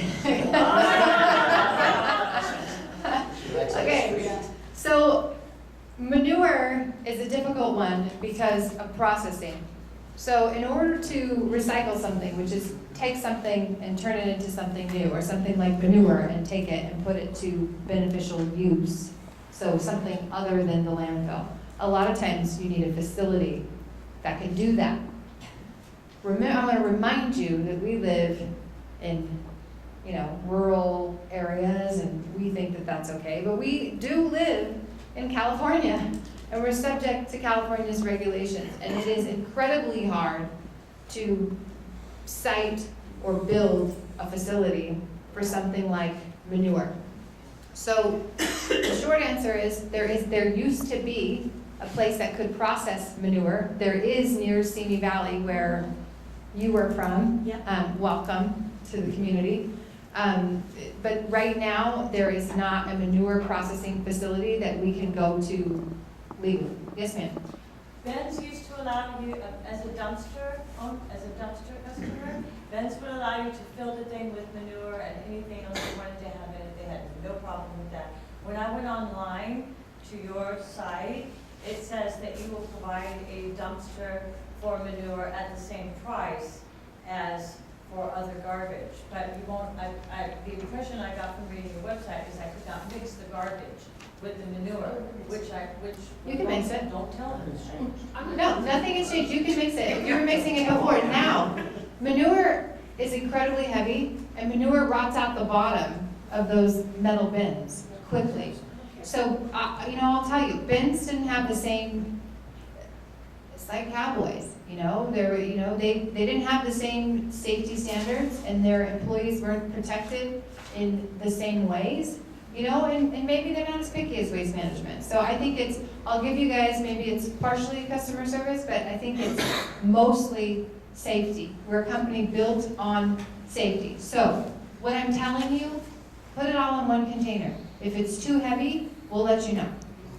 But nothing has changed. But you can mix it, right? What's that? You can mix it. Mix it. Okay, good. If you did it with Benz, do it with Waste Management. Until the driver takes a picture of it. Until we let you know there's an issue, because we can't safely service it, yes. Yeah, I think I said I would talk about recycling, but you haven't talked all night, so you get a turn, sir. Hey, I want to change it a little bit. I'd like to know about rates. There are 10 waste management bins on the road I live in. The rate ranges from $90 to my $145. What's the deal? That's an excellent question. I wish I knew, I wish I could tell you, I've heard it before. No, I mean, I have heard that before. I know since I've been here, we've had what happens is when you're somewhere a long time and you have somebody with service for a long time, it depends on when they sign up for service. I mean, I could make up answers up here. Honestly, I don't know the exact formula of why that happens. I know twice since I've been here, we've realized we've gone, oh, it's like that. And we've actually calibrated rates where some people came down and some people came up. Rates are built, we have an average cost per yard. You know, there is a profit. I mentioned we're not a nonprofit. Disposal costs, labor, all of that's factored in. But give me your street address. I'll give Josh your street address because I'm not writing it down right now. But Josh, do you see who's talking? I'll be hanging out here, yeah. First, I want to talk about recyclables, and then I see you, I know your hand wasn't up either, and you have fabulous hair, so you're next on my list. And there were two, yes ma'am, you haven't spoke either, and there was one other person, one other hand went up. Was it my friend Lorraine? Nope, it wasn't her. Yes, I did have some. Oh, she did, okay, you're third.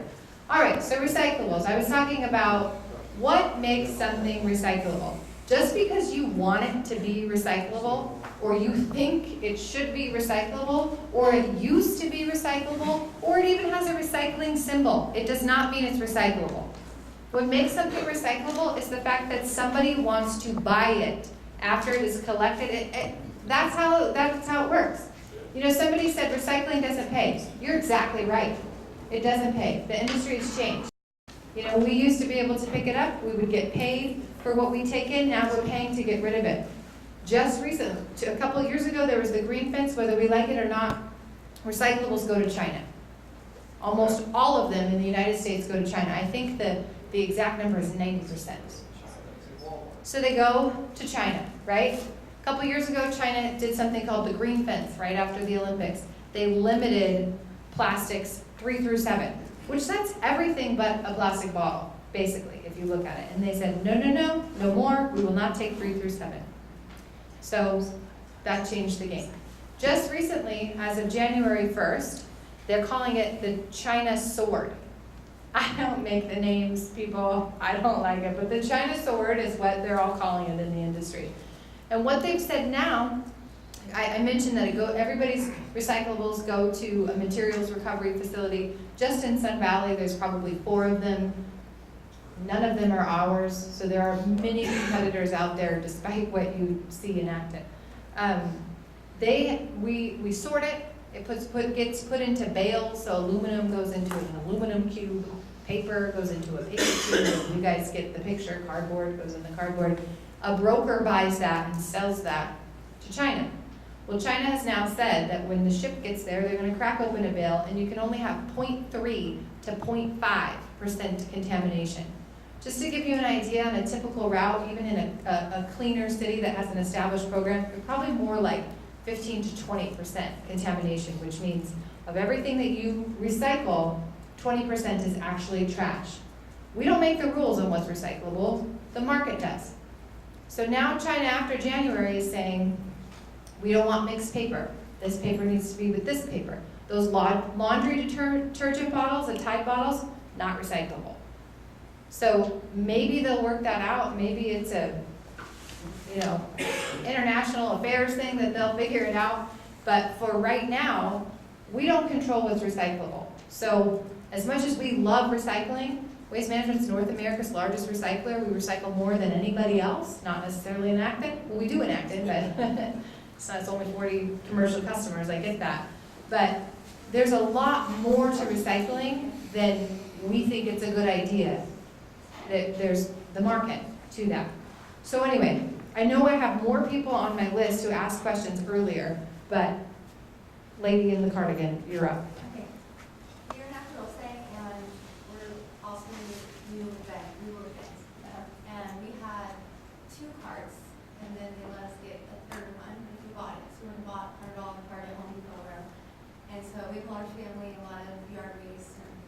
So then when we switched, they said, well, no, you can't get that 3rd cart. The personal cart. That cart is no longer useful to us. but you can pay another $9 for the second cart, which I'm doing. I'm paying $9 more to have a second one. But sometimes that's not even enough for all the weeds and grass and branches, and I have lots of kids and diapers. So they told me, and I've talked to different people, so I just wanted to hear from you what exactly is allowed. I've heard them say you can take 4 bags if they're the big trash bags. I've heard them say 2 32 gallons you buy yourself at Home Depot or Walmart or whatever, the 32-gallon ones. I'll go out and buy those so that if I have extra trash. But what if I have one?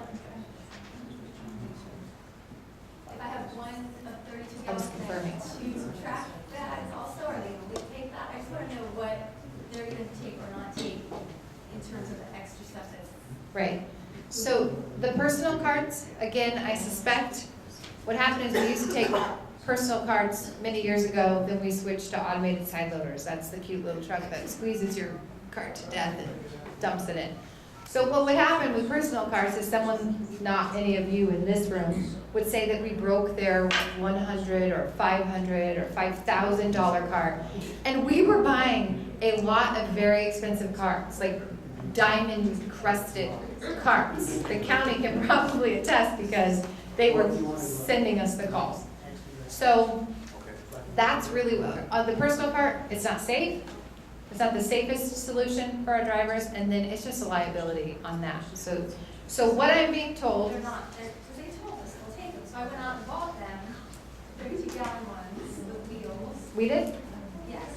I don't know. They told us we take them, or for trash bags. So I went out and spent more of my own money to buy more carts, so when I have more than 2 carts full of trash, I have another option, and they've taken them.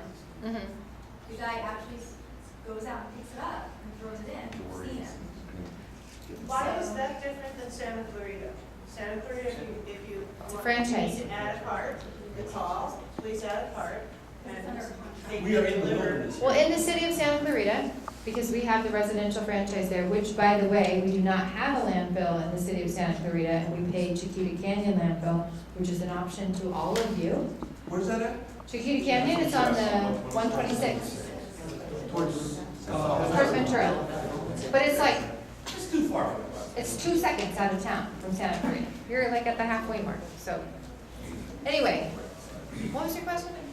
Oh, Santa Clarita, it's a franchise. You get a waste You pay $11.75 for it in Santa Clarita.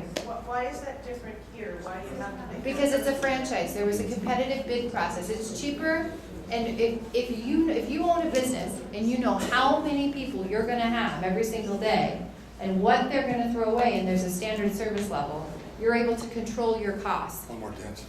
And there's more density, so the cost for everybody comes down because you can predict Is it it. efficient for you guys to have to hop out of the truck and pick up 4 garbage bags that have God knows what it would possibly hurt themselves? Absolutely Is that not. efficient? No. Wouldn't it be a lot easier to just let us do the same thing as Or yeah, the cart that we already bought. And we don't have to buy our own cart? Well, I think there's also an issue of it falling in. You're welcome to have another cart with Waste Management, but there is a charge for it. On the personal carts, I have to get back to you guys. I don't know the exact rules on a personal cart.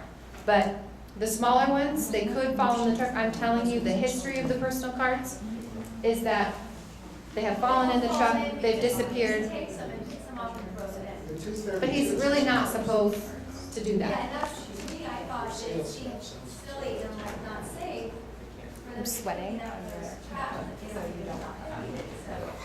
Is that service something that you can consider for Acton and Angelos, having the residents out here have a second waste management part if they want one, or a third waste management? They're welcome to that now, but there is a charge for it. That's comparable to other areas that are contracted, so that we don't have to feel like we're getting ripped off. I think $9 is cheaper. Did somebody say it was $9? I think in Lancaster, in Palmdale, and in Santa Clarita, it's 11, 12, and 13 That's something. your own personal cart. No, you're not allowed to have a personal cart in those areas. That's for a waste management cart, a second cart. Let me get your address, and I'll look specifically, or Josh is gonna get your address. Unfortunately, I'm sweating, and so I made his notebook soggy. So sorry, but we'll get your address because I don't want to give you the wrong information. I'm not trying to make up answers, I'm trying to have them all. I almost don't want to say anything because. Don't tell Barry. Yeah. Call me when he doesn't. Call me when he doesn't. That's what I would say. When it becomes, let's not, even the Bible says, don't worry about tomorrow today. Today is enough trouble of its own. So let's not worry about that. Won't tell Barry. If it stops happening, call. Okay. Sandra, I think Lillian has a question. Yes, Lillian. Hello. Hello. I'm the one who publishes the Country Journal. Thank you. I would very much like to do some sort of a survey to help people understand what's available and what isn't. Now, I'm reading on this sheet that a recycling container, 1 cubic yard capacity, or 2 96-gallon carts free. And I happen to have a 1.5 yard dumpster, so I'm under the commercial franchise. Can I get a free recycling bin or cart free? Because I'm a big person for recycling. Right. Okay, so the question up here was she currently has a 1.5 yard, so she has metal dumpster or bin service. She'd like to know, can she have recycling for free, like the paper says?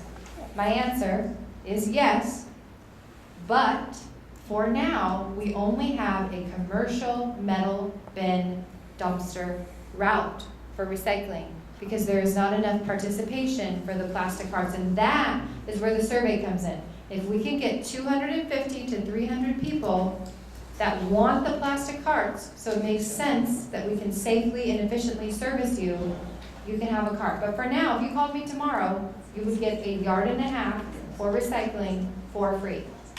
Okay, I could handle that. Because she's a commercial customer with a metal dumpster today. Okay, now how often is the pickup for that? Once a week. That's once a week. That's overkill for me, but still it might be really the question. And with the carts, we may look at every other week. If that was something the community wanted to do, we could include that in the survey where everybody gets carts and maybe the recycling is every other week. We would have to talk to the county separately if you happen to be a commercial customer. I'm sure Suk, after tonight, would love to say yes. There's 2 more points. Yes, ma'am. One is what should go into that recycling dumpster. Okay, what was the And second? what shouldn't. Okay. Okay, that's one. And the second question is a survey something you will do? Is it something you would like the journal to do? Is it something we should do together?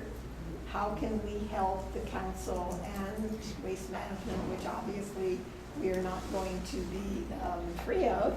So the question is how to best deal with the situation. Okay, so the first question was about recycling and what goes in the container and what doesn't.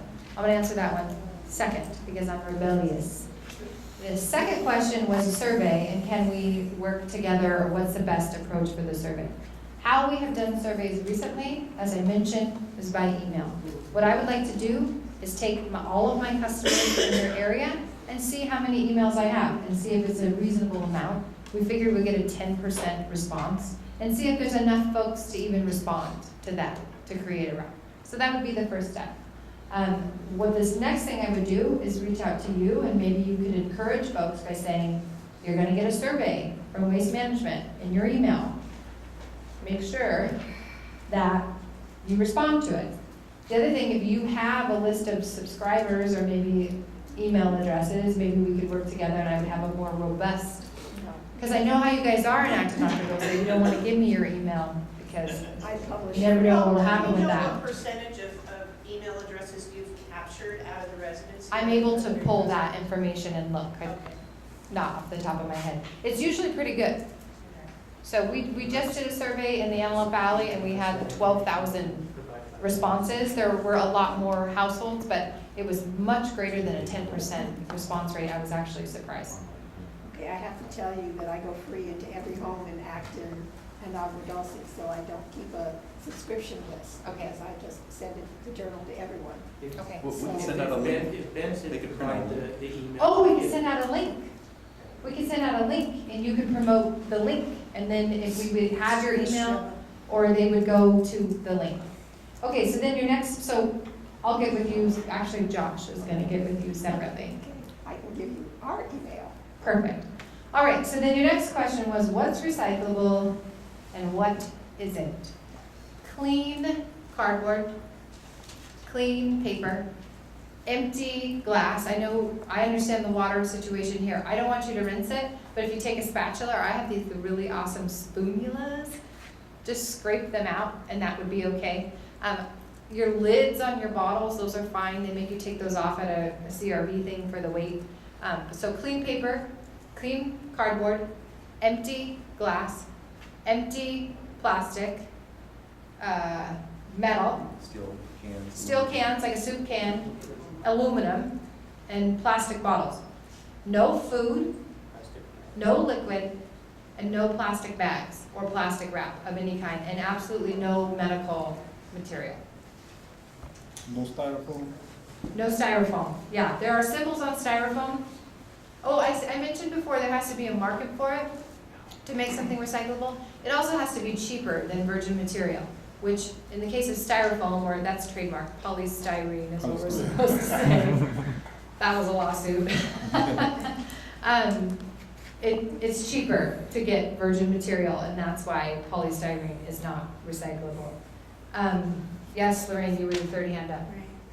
I want to go back first of all to the community containers. They've always been put somewhere where it is highly visible. You know how you're trying to get fences around the yards now, the construction yards and everything? Right. Where the containers are, there should be a barrier too, so that it doesn't look like a mess to everybody going by. Because at the church, where was it? Right in the middle of the thing. At the community center, right in the middle of the thing. We agree. If there's a community recycling drop-off center, I was talking to some folks before the meeting started, our preference is a fenced area. Anytime there's a community cleanup or anything, we always encourage you to try to get it into a fenced area, but you're absolutely right. If it could be behind a fence where there isn't 24/7 access, if there's a light on it, that's always a good idea. Yes, ma'am. my first Also barriers so that the trash can't blow out, because I know on our property, the dumpster lids are so light that Right. I have to put rocks on top of it to keep it closed. Thank you. Otherwise, we're all gonna pick up stuff in the desert, so. And I had a second comment. Oh, I'm so sorry, yes. And my other comment is this: I have a philosophical difference with you on what is recyclable. This last year I was listening to Dodger Stadium. They said their goal is 100% recyclability because they are putting their food in one thing so that can be ground into stuff to be fertilizer or whatever. Then I believe that not just the things, see, you're saying things are determined recyclable by the market, and I'm saying no, I disagree philosophically with that. Because a lot of the plastic stuff that you like cans and bottles because you get paid. It's not for me, those. it's the people that buy and Anybody can bring cans and process bottles to my recyclables. house, and I'll gladly take them for my animal sanctuary to make money, But you guys like that type of stuff. But also that kind of plastic that you don't want, that can also be recyclable. It's just you guys don't want to recycle it. Like Dodger Stadium, I really appreciate that. Dodger Stadium can say whatever they want to say, just like a city can say, just like the state has said that there's a 75% goal of recycling. The bottom line is recyclables everywhere go to China.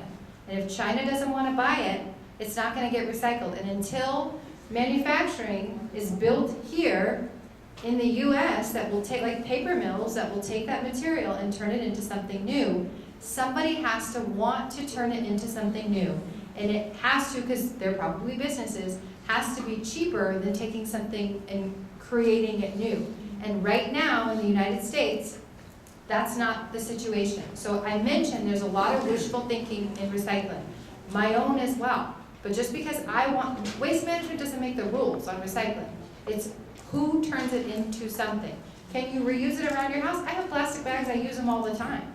So in a way, I'm recycling personally. I compost. I'm composting personally with my food waste. I terrible at it, and I have way too many snails, but I do it. So there are things that you can do that you can reuse something. But China is buying recyclables, and if they don't want to buy it, until somebody in the United States wants to turn it into something, it's not recyclable. And it's probably better for the environment that it not go so far when there's not enough of it. Any other questions? Or I'll go back to my list. I haven't heard from the woman in the hoodie as much as you, so I'm going to do her first. Give her the floor, I just had a question, because I just heard that the recyclable, if I'm not talking about something, now I can yell. Advocates. I can hear you. I can yell real well. No. But I was concerned about the fuel fee, because I never had a fuel charge until I had waste management here. Yes. And then it was like $30 fuel charge. So if we're getting these if we get the chance to get recyclables for free, are we going to get a fuel charge on that as well? No, there would be no fees associated with the recycling. Okay, and if we didn't hold up to that, call us, we'll come get it. Yes, sir. I am a commercial dumpster account. I have 2 accounts. And you talk about customer service. This just goes back to what I experienced before I quit waste management. I have a bill here for $352.93 on one of my commercial accounts. The bill date was October 1st. As soon as I got it, I looked at it and I called them. I spoke to Elizabeth Santillan for probably 45 minutes. They have messed up my service address. I have a service address here that isn't even me, isn't even in my zip code. And it's Were you not previously a Benz employee? Benz yes. customer? So we just recently transitioned you on this account? Yes. We got the information from Benz, sir. Well, no, I don't believe so. On a I got stone the first tablet. bills, I got something happened, okay? And I give it to you that glitches happen. That's not the issue. The issue is, I call on October 3rd and explain this, give 45 minutes of my time, and Elizabeth said she would have someone, a route manager, take a look at this and call me back. Tick tock, it's the 16th of October. How long must we wait? Now that's not a glitch. That's called, it's put on the back burner and no one is addressing it. Once again, the customer service you talk about, we don't see it. Here's a perfect example of it. I think you're right. I think you should talk to Barry. Well, no, because he's in charge of, no. What happened? Okay, well, now I'm getting in trouble for Barry. It's getting it from all sides, which is my job. So, and by the way, you guys, I'm not a fancy salesperson. This isn't my job. I don't go from meeting to meeting and answer lovely questions from lovely people all the time. That's not at all what I do, but I think I'm doing pretty good. Anyway, the billing address we got from Ben's, and there was a delay, and there was a lot of confusion on our part. No, I got one bill. I would like, it's my turn. So thank you. So what your bill says, that's wrong, we need to fix. And, we got it from Ben's, we couldn't really help it. It was tricky, there was a tight timeline, we messed that up. I'm really sorry. Kind of beyond our control. Now, someone telling you that they were gonna call you and didn't is unacceptable. It's absolutely unacceptable. We have a company policy that everybody should be responded to within 24 hours. That's why you can call us. It costs us $6 something a call. So for you to call me multiple times and for you to call me for 45 minutes, I could probably bill you for 2 years and never make the money back. So we don't want you sitting on the phone for 45 minutes, and we don't want multiple calls because it's expensive. So trust me, we want to get it right the first time because it costs us when we don't. So the billing address is not Barry's fault. What happens when you call, you give the address, assuming your account is in the system, which unfortunately they weren't from Ben's. There was that delay and there were all kinds of mistakes, which probably why you didn't get a postcard. So, well, you're commercial, never mind. So they type in your address, GPS automatically takes them to, they're in Commerce, it takes them to where you live, they can see it on a map, they can see what available services are there, which I write, and another gal that's not here, which we have corrected some of the things that we think were confusing, that made perfect sense to us, but obviously not to them, because they gave the wrong information to many of you. But it creates a ticket that goes to Barry and his team. He's in charge of the route managers, there are several. And then they're supposed to close that ticket within a certain amount of time. And yours wasn't, and that's not the way it's supposed to be handled. And I agree with you, that's a customer service problem. Somebody mentioned that they were supposed to get a cart or a bin, and it took longer than we said, and then we said that we would bring it, and we didn't. That's frustrating to me. That's not supposed to happen. Ed is our point of contact for many of you who have a commercial dumpster. That's frustrating to him. That's time and a headache and getting yelled at. We don't like any of that.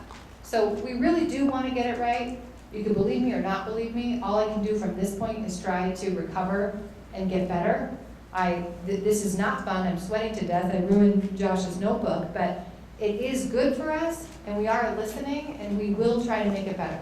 But you don't have to believe me. You just have to wait and see. But it's not acceptable, and I'm not going to try to spin it or tell you that it is. Somebody should have called you, and it makes me mad that they didn't. Do you have contracts for service email out? We have for commercials, we have the required customer service bill of rights and subscription order. So yes. Now, is that an auto-renewing policy?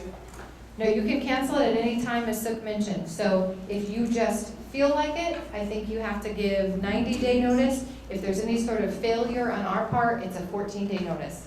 So you can get out of it at any time. Many years ago, when I first started, there was an auto-renewing contract that people tried to set me on fire for, and that is no longer.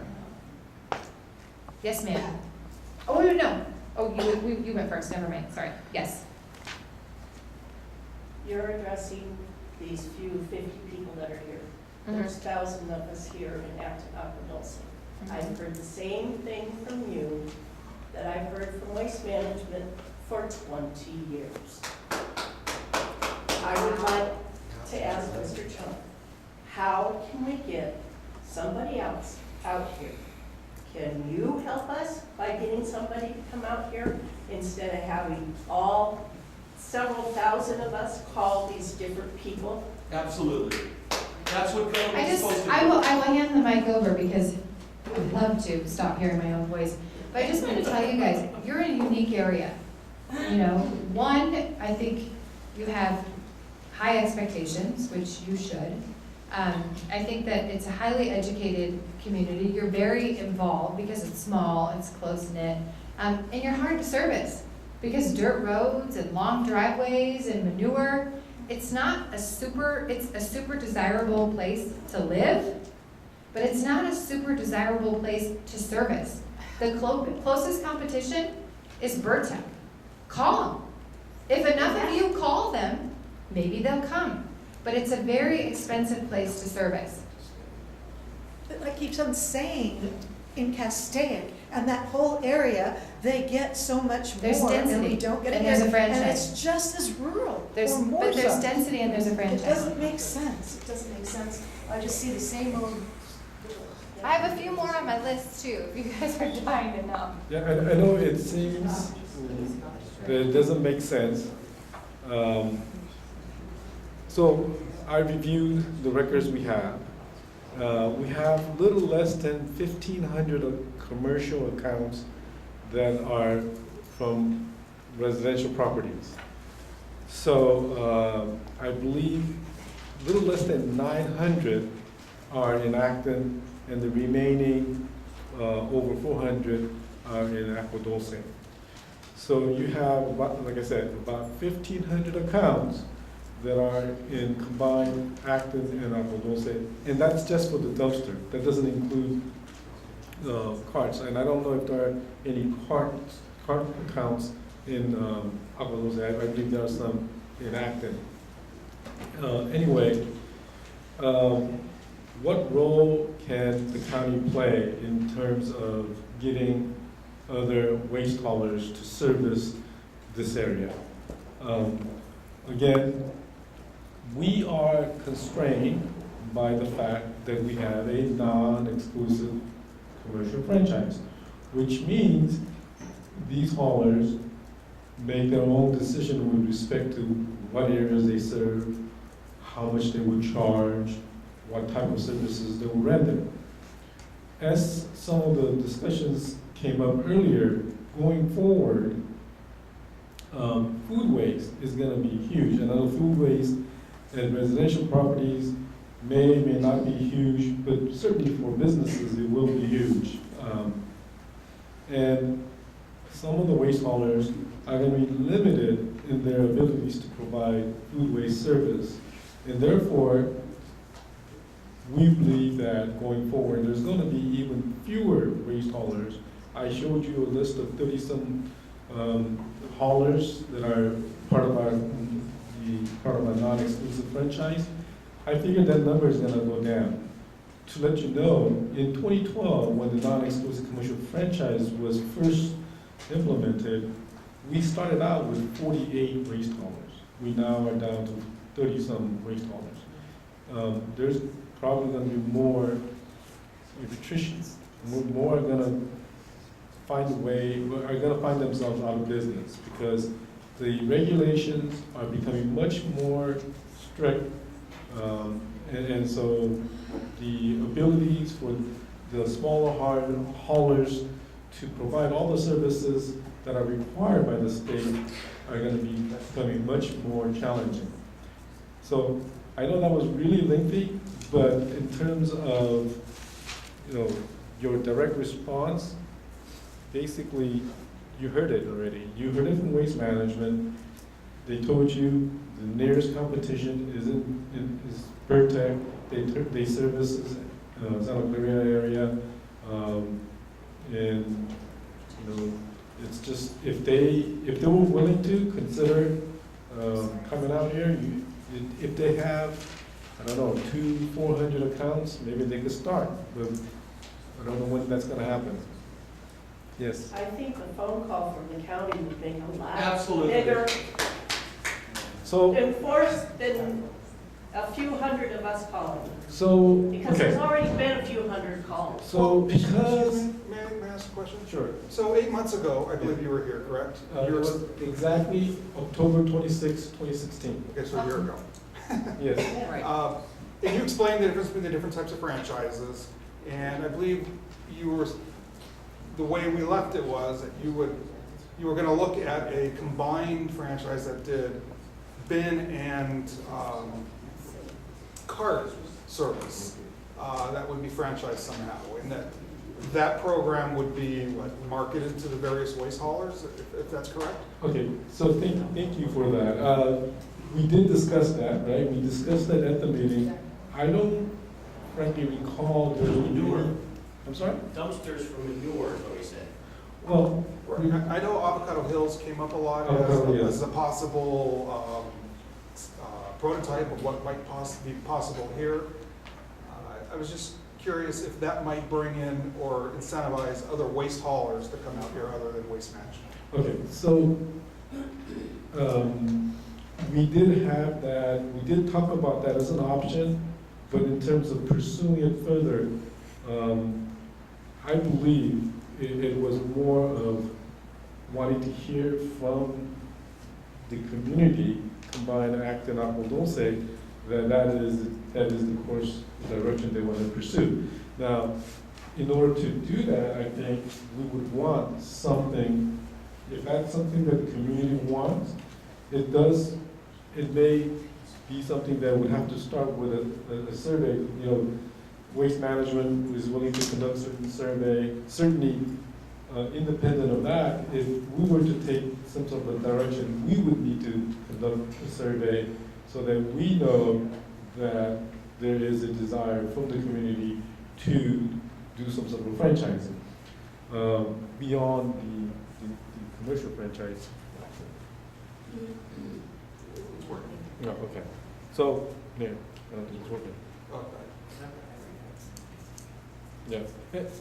So my question is, if we had such a will, and would that help incentivize other waste haulers to maybe look at our area if it wasn't just commercial bins? Well, theoretically, the answer is yes, theoretically, because as it was previously discussed, when a waste hauler knows that there's going to be a guaranteed source of revenue. They know that there's gonna be X number of accounts, they're gonna be able to lock in these customers for a number of years, whether it's 10 years or 7 years or 10 years. They can plan. They can plan, and they can also do some financial calculations to determine how much they would need to charge in order to make it worthwhile for them. Now, there are, I mean, when you have the size of the area that we have, when you look at Acton and Angelos, these are large areas, and when you look at the number of accounts, its density is not high, right? So it's, I would say, it's going to be challenging to get a similar rates that you have in the basin. Like, as I indicated, I live in Antelope County. I currently pay $63 per 3 months, $21 a month. Okay. I get trash, I get recycling and green bin, and I could get a recycling and green bin, additional recycling and green bin at no extra charge. I don't believe that we're going to be able to do something like that here, but it should be lower. But it isn't just about the rates. It's about standardizing the services. It's about your ability to, if you have issues with your waste haulers, if you're not getting the customer service that you deserve, you have the ability to go have us intervene on your behalf. If you had a situation where one of their vehicles struck your property in any way and you called them and they did not respond to you, then you could come to us. And that applies today. If you are a dumpster service customer and you have issues that cannot be addressed directly with waste management, you're not getting a response from them within 24 hours, you can come to us. There was talk about how costly it is for them. Believe me, it's costly. Waste haulers, we have assessed liquidated damages where the haulers did not comply with all the requirements of the agreement. We have billed them. If we have to spend more than an hour to address a complaint or address multiple complaints in a week, that time we spend is billable to the waste haulers. So they don't want to have to spend all this time in having to address complaints if they come to us. Yes. Can I? Go ahead. Yes. I have two questions. First of all, and this is for you and Town Council, do we have a way to contact residents? Do we have email addresses of the however many, homes there are in Acton and Angelos? Yeah, so. Okay, that's our first problem. No. Because how do you survey Okay. for another vendor? No, You can't gauge interest if you can't, if you can't get a sampling of people. Email is not the method of surveying for the county. Okay. County will do direct mail survey. Okay. So it won't rely on having to have all emails from all the residents. It'll be a postcard survey. Okay, so can we get a commitment from the county to help us bring in another vendor? Because there is one who would like to come in. Well, I can tell you that we could begin to look into, like for instance, doing a survey. It's a yes or no question. No. What you're asking me is, can I guarantee you there will be another vendor? And I cannot guarantee you. No, But we could. I asked if the county could help. That's my question. I think maybe she's asking if it's possible to relay the amount of interest to other vendors. Correct. Instead of letting it all fall on each individual. We have interest from another vendor, and my husband has spoken to them Are we personally. talking about the dumpster service? We're talking about Burton. Okay. There is interest, but the problem is, you have to be able to communicate how many customers they're gonna have, and right now, we don't know that. And if we don't have a method of communication, we have a problem. We do. Waste Management is not gonna relist, they're not gonna give us their proprietary list of contact for the residents out here that currently have their service. So Right. they have to be a little more creative. Well, okay, so likewise, we're not gonna So we need to share know. a list of customers here with the Vertec, but we could, just like what I did here, I shared with you how many accounts that we know of that are in Acton, and how many are And in my Angelos. question was, can you help us contact them to see if there's any interest in bringing in another Okay, vendor? so Yes. because you asked this question, I will acknowledge it. And so actually, as soon as I heard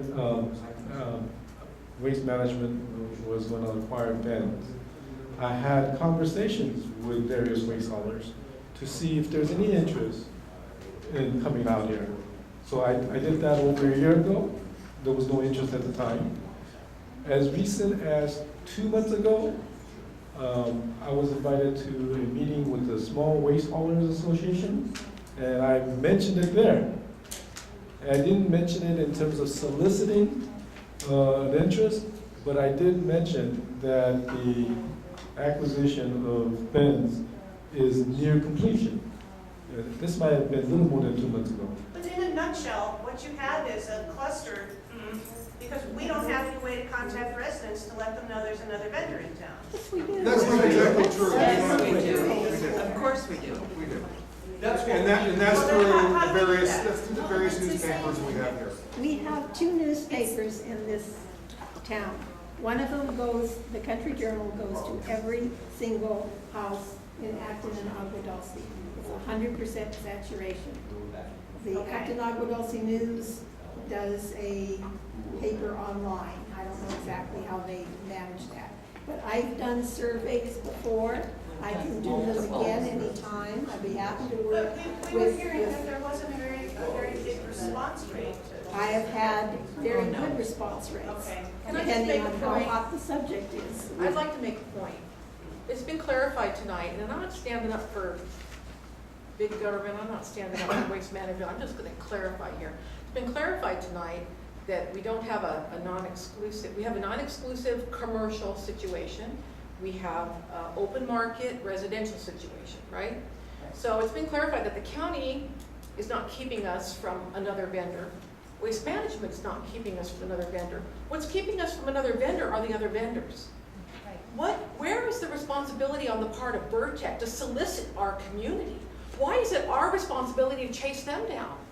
If they want to do business here, they know they've got a lot of people here to pick and choose from. Why aren't they soliciting our business? They should be out putting flyers in mailboxes or knocking on doors. Because it may Where not is be their cost effective for them responsibility? to come out No, for I'm a sorry. low number of They're a customers. business and they're out there to make money like every other Right. business is. They should be soliciting our residents. It's not up to us to chase them down. It's not up to the county to chase them down. And it's not up to Waste Management to roll over.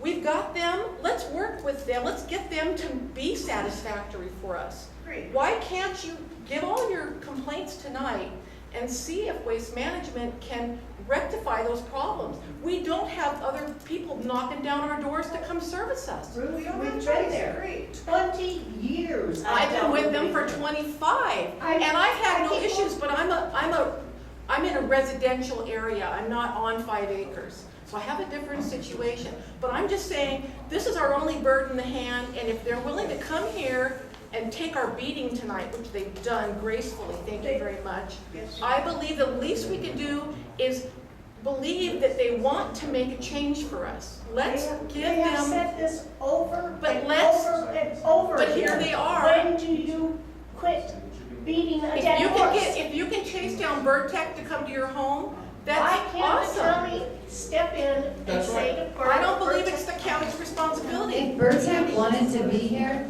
they would be They here. would be here. They know that Waste Management is, They were they know the invited tonight. situation. We've talked to them They were about the invited situation. tonight and they didn't show up because they I don't think if the want to county bother. opened up their mouth and said that there's a big interest out here, it would have a bigger impact than each of Do you us want me to go calling through the Vertex. rest When of I my call questions Vertex, they so said that they're we not can go? interested, because nobody has. I have a few more outstanding items on the list. We're done with this. Hey Josh, do you have the list? I just want to wrap up for the other folks that are participating and that are waiting patiently. One more quick question. Yes, ma'am. Somebody said something about there's going to be a problem with food waste. We don't, we're all, most of us are on septic tanks. Can somebody fill us in about what that problem is going to be and when it's going to be? Okay, so there is a recently passed bill, Senate Bill 1383. It was passed last year. It'll kick in. The state is developing regulations right now. A draft set of regulations are expected to come out sometime in November, so about a month. Again, it will affect businesses so much more than residences, because basically there are two major milestones.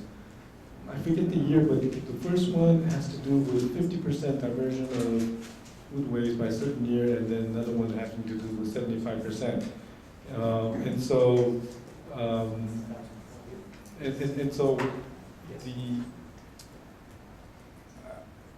again, it has to do with how much of the business, especially those food service establishments, restaurants, bakeries, coffee shops. Stuff that has to be recycled, but in terms of residential, because like when you're on a septic tank, you can't use your disposal. Right. My food waste either has to go, you know, and get. Like maybe you could compost it on home Well, or. some of it you can, but you can't compost. Mr. Chong. Yes. Will you address the lady's concerns later privately? Okay. And I think it's time to wrap up this subject. I appreciate the fact that Waste Management came out and did a presentation and answered all the questions. And I don't think we can tie a ribbon on this or tie a bow on this subject tonight. We've gotten a lot of feedback. Waste Management has gotten a lot of feedback, provided some avenues for resolution of some of the issues. We've talked about Vertec. A lot of people in the community have called Vertec and said, come on out. Vertec says, if we will get an exclusive agreement in Acton and Agua Dulce, we'll come out. Well, I don't think we need an exclusive agreement with anybody. We've got more or less an exclusive with Waste Management right now. We would like competition, and we can all try for competition, but whether it's going to happen or not, I can't guarantee. It's dollars and cents. One thing that wasn't covered, and I think it would be helpful to have a little more information about it, and that's self-hauling. I have heard some pretty strict regulations about that, but could Suk address that for us? Steve, are you more familiar with that? Because I know that you could get self-hauling permit from public health, but I don't have the details of what's required, what you need to do, and things like that. I mean, I could look into, unless Steve has the answer, I could look into what the requirements are and share them with you, and you can publish that. So yes, there is, it's for the Antelope Valley, and I think this area was counted as the Antelope Valley. Yes, you have to you either have to have service to a waste hauler, or you need to get a permit from the public health, and then you submit receipts that you took your stuff to the dump. But it sounds like that program's not particularly successful. I don't know how much enforcement public health is doing to make sure. Last I heard, the number was extremely small, the number of permits, like on one hand type of thing. Yes, a lot of people are doing it without a permit. It might be. Because basically, unless they're going to come to every household and say, are you self-hauling? Because there's people here who, I mean, I have manure, I recycle it in 2 different ways. It never goes to Waste Management. Green waste, which I wanted to ask you about too, if that's considered something to put in the recycling bin. No green waste. Okay, that also can be spread on acreage and provide mulch and doesn't have to go into a dumpster. And there are other things like cans, bottles, and all that stuff that there are places to go with that. So unless the public health department is going to be policing the area, I would guess that people are just doing it if they can do it. I know a few people who do. I don't know that they would stop you from self-hauling. They just wanted proof that you have trash service, either from Waste Management before that you're not throwing your garbage in the desert. And you prove that by having a dump ticket from a landfill. Assuming you had the other way ticket, sorry. I'll let you off the hook, it's late, I'm saying that. I think what I've seen in my 10 years here is that when it's a nuisance or somebody complains, that's how they're validating or asking for disposal tickets or proof of having service. You were the last one on my list. I have a question for you about this gas fuel surcharge, $20 a month. So annoying. And I live on a street with 3 other dumpsters. So if you're charging each of us $20 a month to drive 6 miles, that's a lot of fuel in the truck. Why are we being charged $20 a month? Because no one says anything. I know I could feed you a line of where to go and see how it fluctuates based on the national index, but. Well, they have them, the bills have to be fixed out here. In different areas, they fluctuate with the national average of diesel. Out here, they have to be fixed because your bill can't fluctuate from month to month. My bill fluctuates. It went from 114 to 116 this month. Why are we being asked to pay your cost for business? Well, if you take into account, compare like what Benz charges, okay? Benz, some companies don't charge fuel environment. I didn't have a charge. Okay. But if you have a lower base rate and there's a fuel environmental charge on it, all you really care about is a net number. And Benz's net number is always lower. That's why It is Benz not. is switched. I can guarantee you. I've got bills, I'll show you. I got 10 years of bills. I I say can show you customer accounts. Who's collecting That is the fuel? BS. Who's BS. collecting the fuel charge? Is it all going to waste management, or is the county getting part That's of the it? cost of doing business. Part of your bill does go to the county, Part of it goes to the county. yes. The fuel charge? Part of your entire, whatever you are billed, Yes, part of it so goes to the to county. answer your question with respect to the, yes, we do charge a franchise fee for the total gross receipt. So if you are, if they're collecting $150 from a customer, we'll get, there's a franchise fee associated with that account. You just So- dropped a huge bomb. I'm In sorry? other words, the county's on commission, so raise your prices, please. Everyone's in on it. No. You just And dropped so- a huge The land county's bomb getting in the money room. from our bills, but the county can't step in and help us. No, that's not it. So, Because I So you- asked you specifically, can you make a telephone call? and I already answered that question. I called No. twice. I called them twice. I called them more than a year We ago. want help with a survey Now. to let residents know. That's what I think we, I've been a county That's what we member, need. and More we input. never paid anything to the county to provide service to the citizens here. Why does part of our trash bill go to the county? So, again, So you this- cannot contract? This has to do with our cost to manage the waste haulers, There are now 3 bins in, because right? bins, So there are now you have an open market. Right now, many of you are receiving car service under the open market. There are obviously, there are no fees for those, right? Because we're not involved, right? There are, even with franchise fees, should this community choose to franchise, Is this the whole unincorporated area, or is this just Acton and Angelos? can you rephrase that question? We're in the unincorporated area, we're a Right. community within the unincorporated area. That's correct. Are the rules the same for the whole All unincorporated unincorporated, area? yes. And the cities are contracted separately, correct? Right, each Okay, city, are they on, is the city of Santa Clarita, for example, on the same agreement that they pay at the county a percentage of whatever? well, the question, That's a yes or no question too. well, no, here's why. That you asked the question, are they in the same agreement? They're not in the same agreement because the city has a separate agreement of their own. With a But if- franchise fee. But if you are With a asking, franchise fee, and it's paid to the See, city of that's Santa Clarita correct. so that they can manage services. that's right. Okay. Now, keep in mind that our franchise fees are one of the lowest in the area, one of the lowest. You have some jurisdictions that charge close to 30% in franchise fees.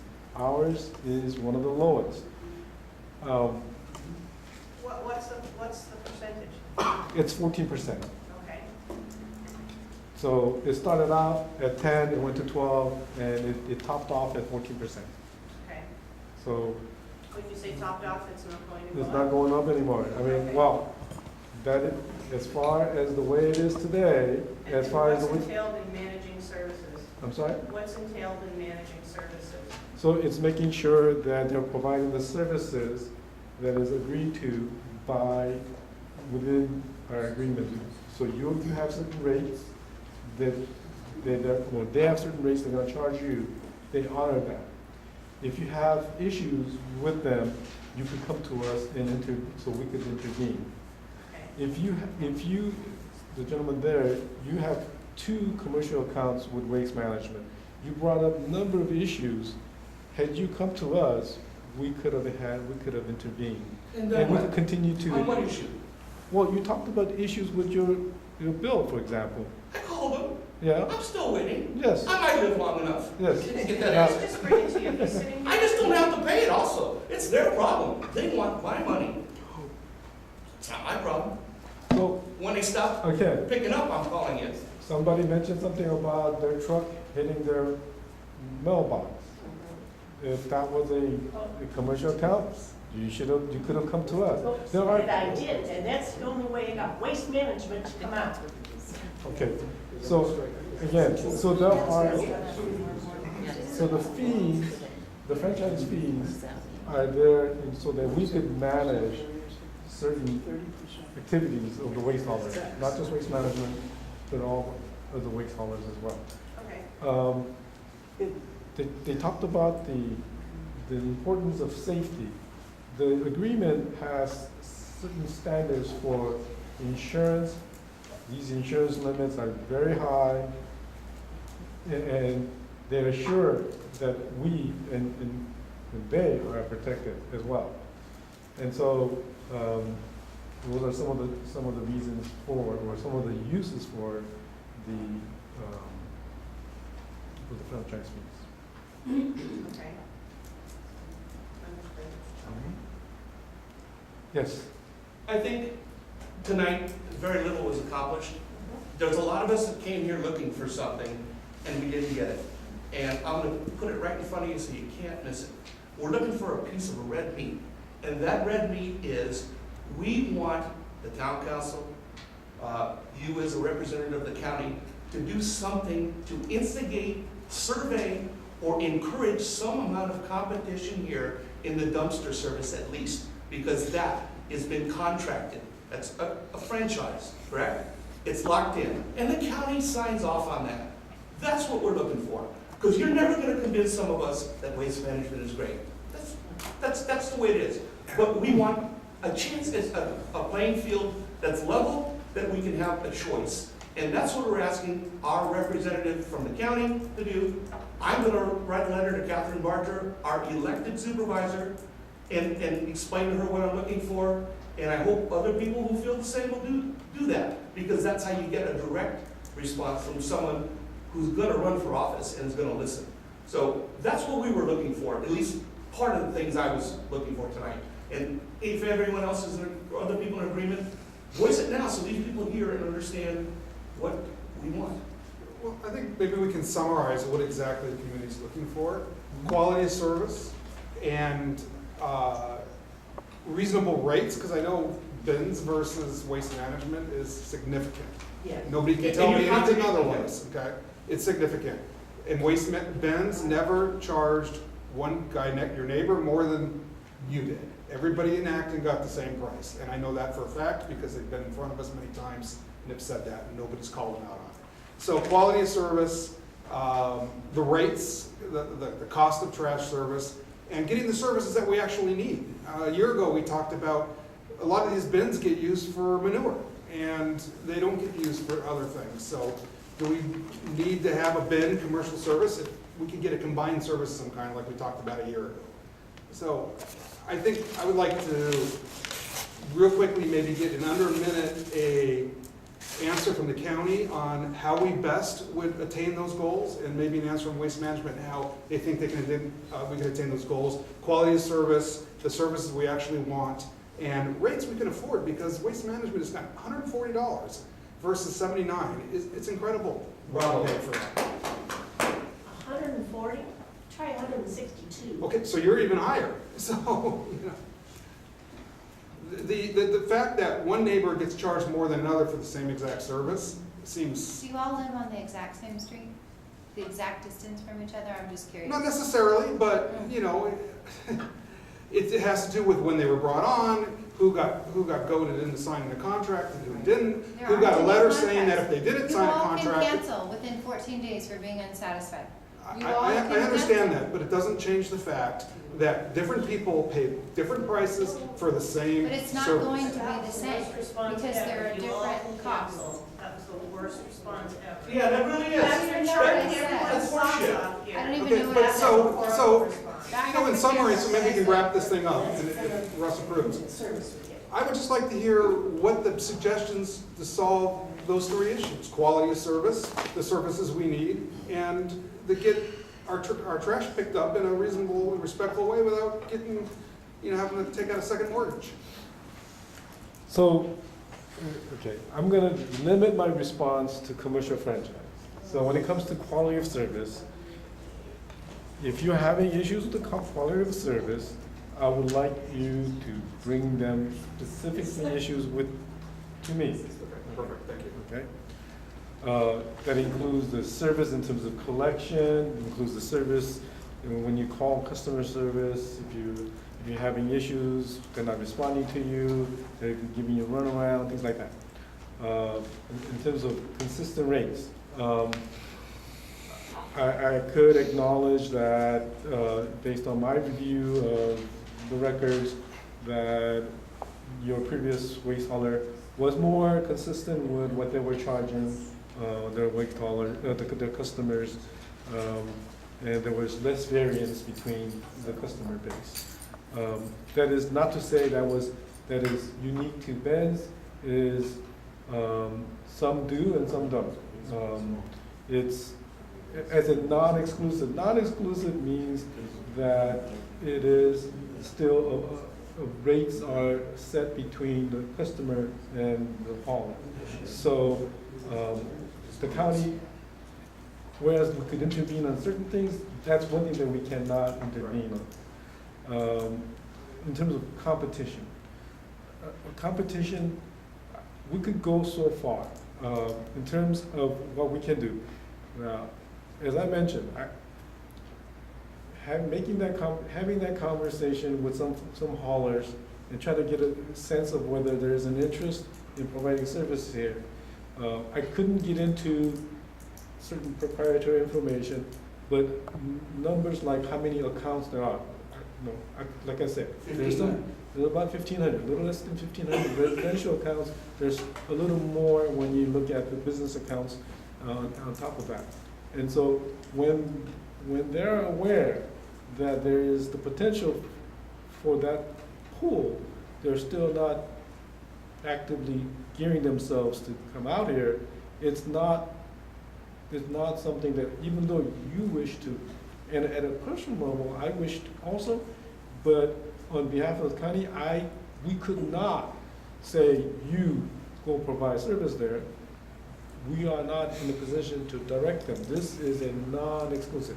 If we did an exclusive, for example, if we did an exclusive commercial franchise for Antelope Valley and said we have, say, 5,000 accounts, 6,000 accounts, whatever the number is, but look at the vastness of this area. I couldn't tell you, I couldn't gauge how many haulers would be interested in coming out here, even with 4,000, 5,000 potential accounts. They know that. They know how many accounts are out here. Even if we had a combined residential commercial?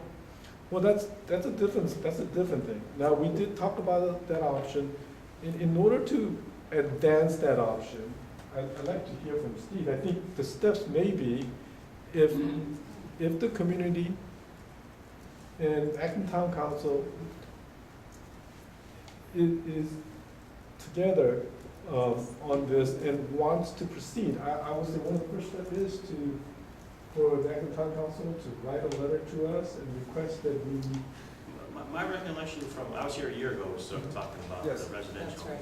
And my recollection how we left that meeting was if you contact your supervisor, Barger, and let them know of your desires, she's your electric official, and then she should represent your wants and needs. And then they approach Public Works and say, Public Works, look into franchising Antelope Valley or specifically this particular area. I thought that's how we kind of left it, and it's been a year, and I haven't got any It's been a year, it's direction. been a long time. I was more under the impression that you guys were gonna kind of look at what was available to us, you know, because we talked about the different models and certain places that use the different models. And I thought we were kind of moving along that path to see if we were gonna have some type of, some kind of suggestion or plan that we might be able to move forward on. So we have to start through the legislatively through the board of supervisors to make this I happen. would say so, just because it's a big task, trying to franchise an area, it's to be a burden.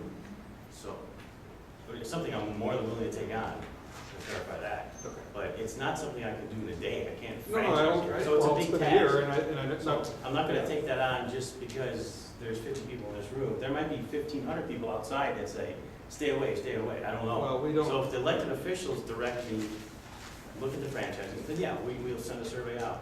So Okay, maybe all this right. group lets the town council know, town council contacts Barger's office contacts us, and we get a survey going. Okay, no, that's good. Can the town council make a recommendation about Barger saying that? Well, we can definitely write a letter. We can write a letter. We can write a letter and. That would be wonderful. Explain That's what's something that happened we've and. gotten accomplished. That's carts. I'm a cart guy, he's the dumpster guy. I can only help you with carts.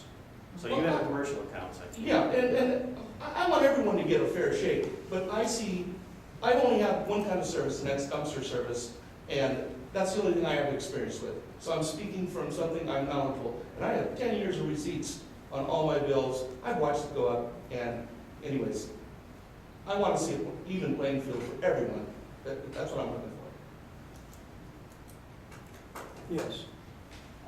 When Waste Management bought out Looney Bins, we went to Microtonovich. And the only thing that they could come up with was a franchise with Waste Management. And that's when everybody said, no. H-double toothpaste, no. They didn't want it with Waste Management. They did not want a franchise with Waste Management. Just to let you know. Here's a question for Waste Management. I moved out here from Simi Valley. I had Waste Management for many, many years in Simi Valley. Why are the fees like double out here than they, same company? Just than because Waste they Management? clean homes, there's so many more No, homes no, no, in no. a smaller Simi area. Valley has less residential population than Palmdale. And they own their dumps. They own their dumps as well. Palmdale's very densely populated. Acton's and Apadosi are very spread out. Yeah, but Waste Management services Palmdale as well as this area. And they service Simi, and this, and Simi gets much lower rates than anything out here. There's a lot that goes into a franchise agreement. It's what the city, it's the desires of the jurisdiction that you're dealing with. It's the desires of the community. So you could have, a whole bunch of city facilities that are serviced for free, city facilities that the public uses up to $800,000 a year worth in a city. You could have franchise fees that have varying percentages. You can have different levels of service. There's a lot more than just what the hauler does at the curb. There's extra services above and beyond, and then different desires of the jurisdiction that you're working with. I'm thinking that Simi's council put some restrictions on Waste Management because they put restrictions on what types of bins and carts we can have. To the cities. It's a city. Yeah. So who's putting the restrictions on them out here? Nobody. And the reason is because, okay, I think that, you know, just as you had certain things that you wanted to accomplish, one of the things that I would like to accomplish is that we understand that there is open market and franchise system. A franchise system is one where a jurisdiction, whether it's the city or the county, sets the standards for the services and bid those out, right? When those bids go out, you have a number of waste haulers, a number of vendors that would bid on it based on their situation, where they're located, their cost, all the other factors. And then the jurisdiction will evaluate those proposals and pick one that is qualified and has the rate, probably the lowest rate. There are ways to go to somebody that is someone who is not necessarily the lowest rate, but generally speaking, we choose the lowest rate unless there were other reasons why we have to go with somebody else. So because of that, when you franchise, there is the standardization of service and the controlling, if you will, setting of rates. And that is not the case under the open market. And this is where Acton, Agua Dulce, and Antelope Valley in general is uniquely different than the rest of the county, is open market. We have an open market here, whereas the rest of the county is franchise. I live in an area, I live in an Antelope County area, because of the job they did, I pay $63 for 3 months. $63 for 3 months. What unincorporated area do you live in? Right. Look, we're I'm sure it's dense. Yeah.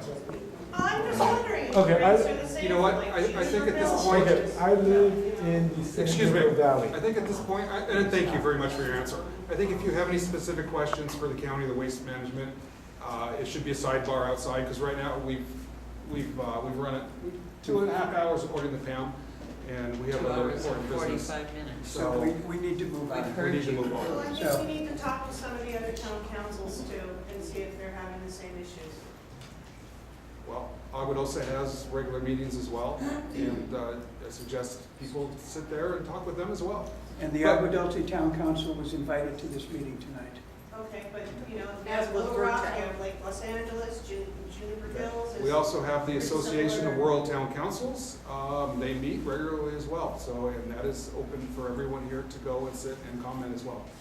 Okay, I mean, maybe trash service needs to come up. Now, with if I can the- wrap it up quickly, the town council is going to have a motion to write a letter to stimulate Supervisor Barger to assist in this activity. The Country Journal is going to run a survey. I will if you want. I'm curious myself.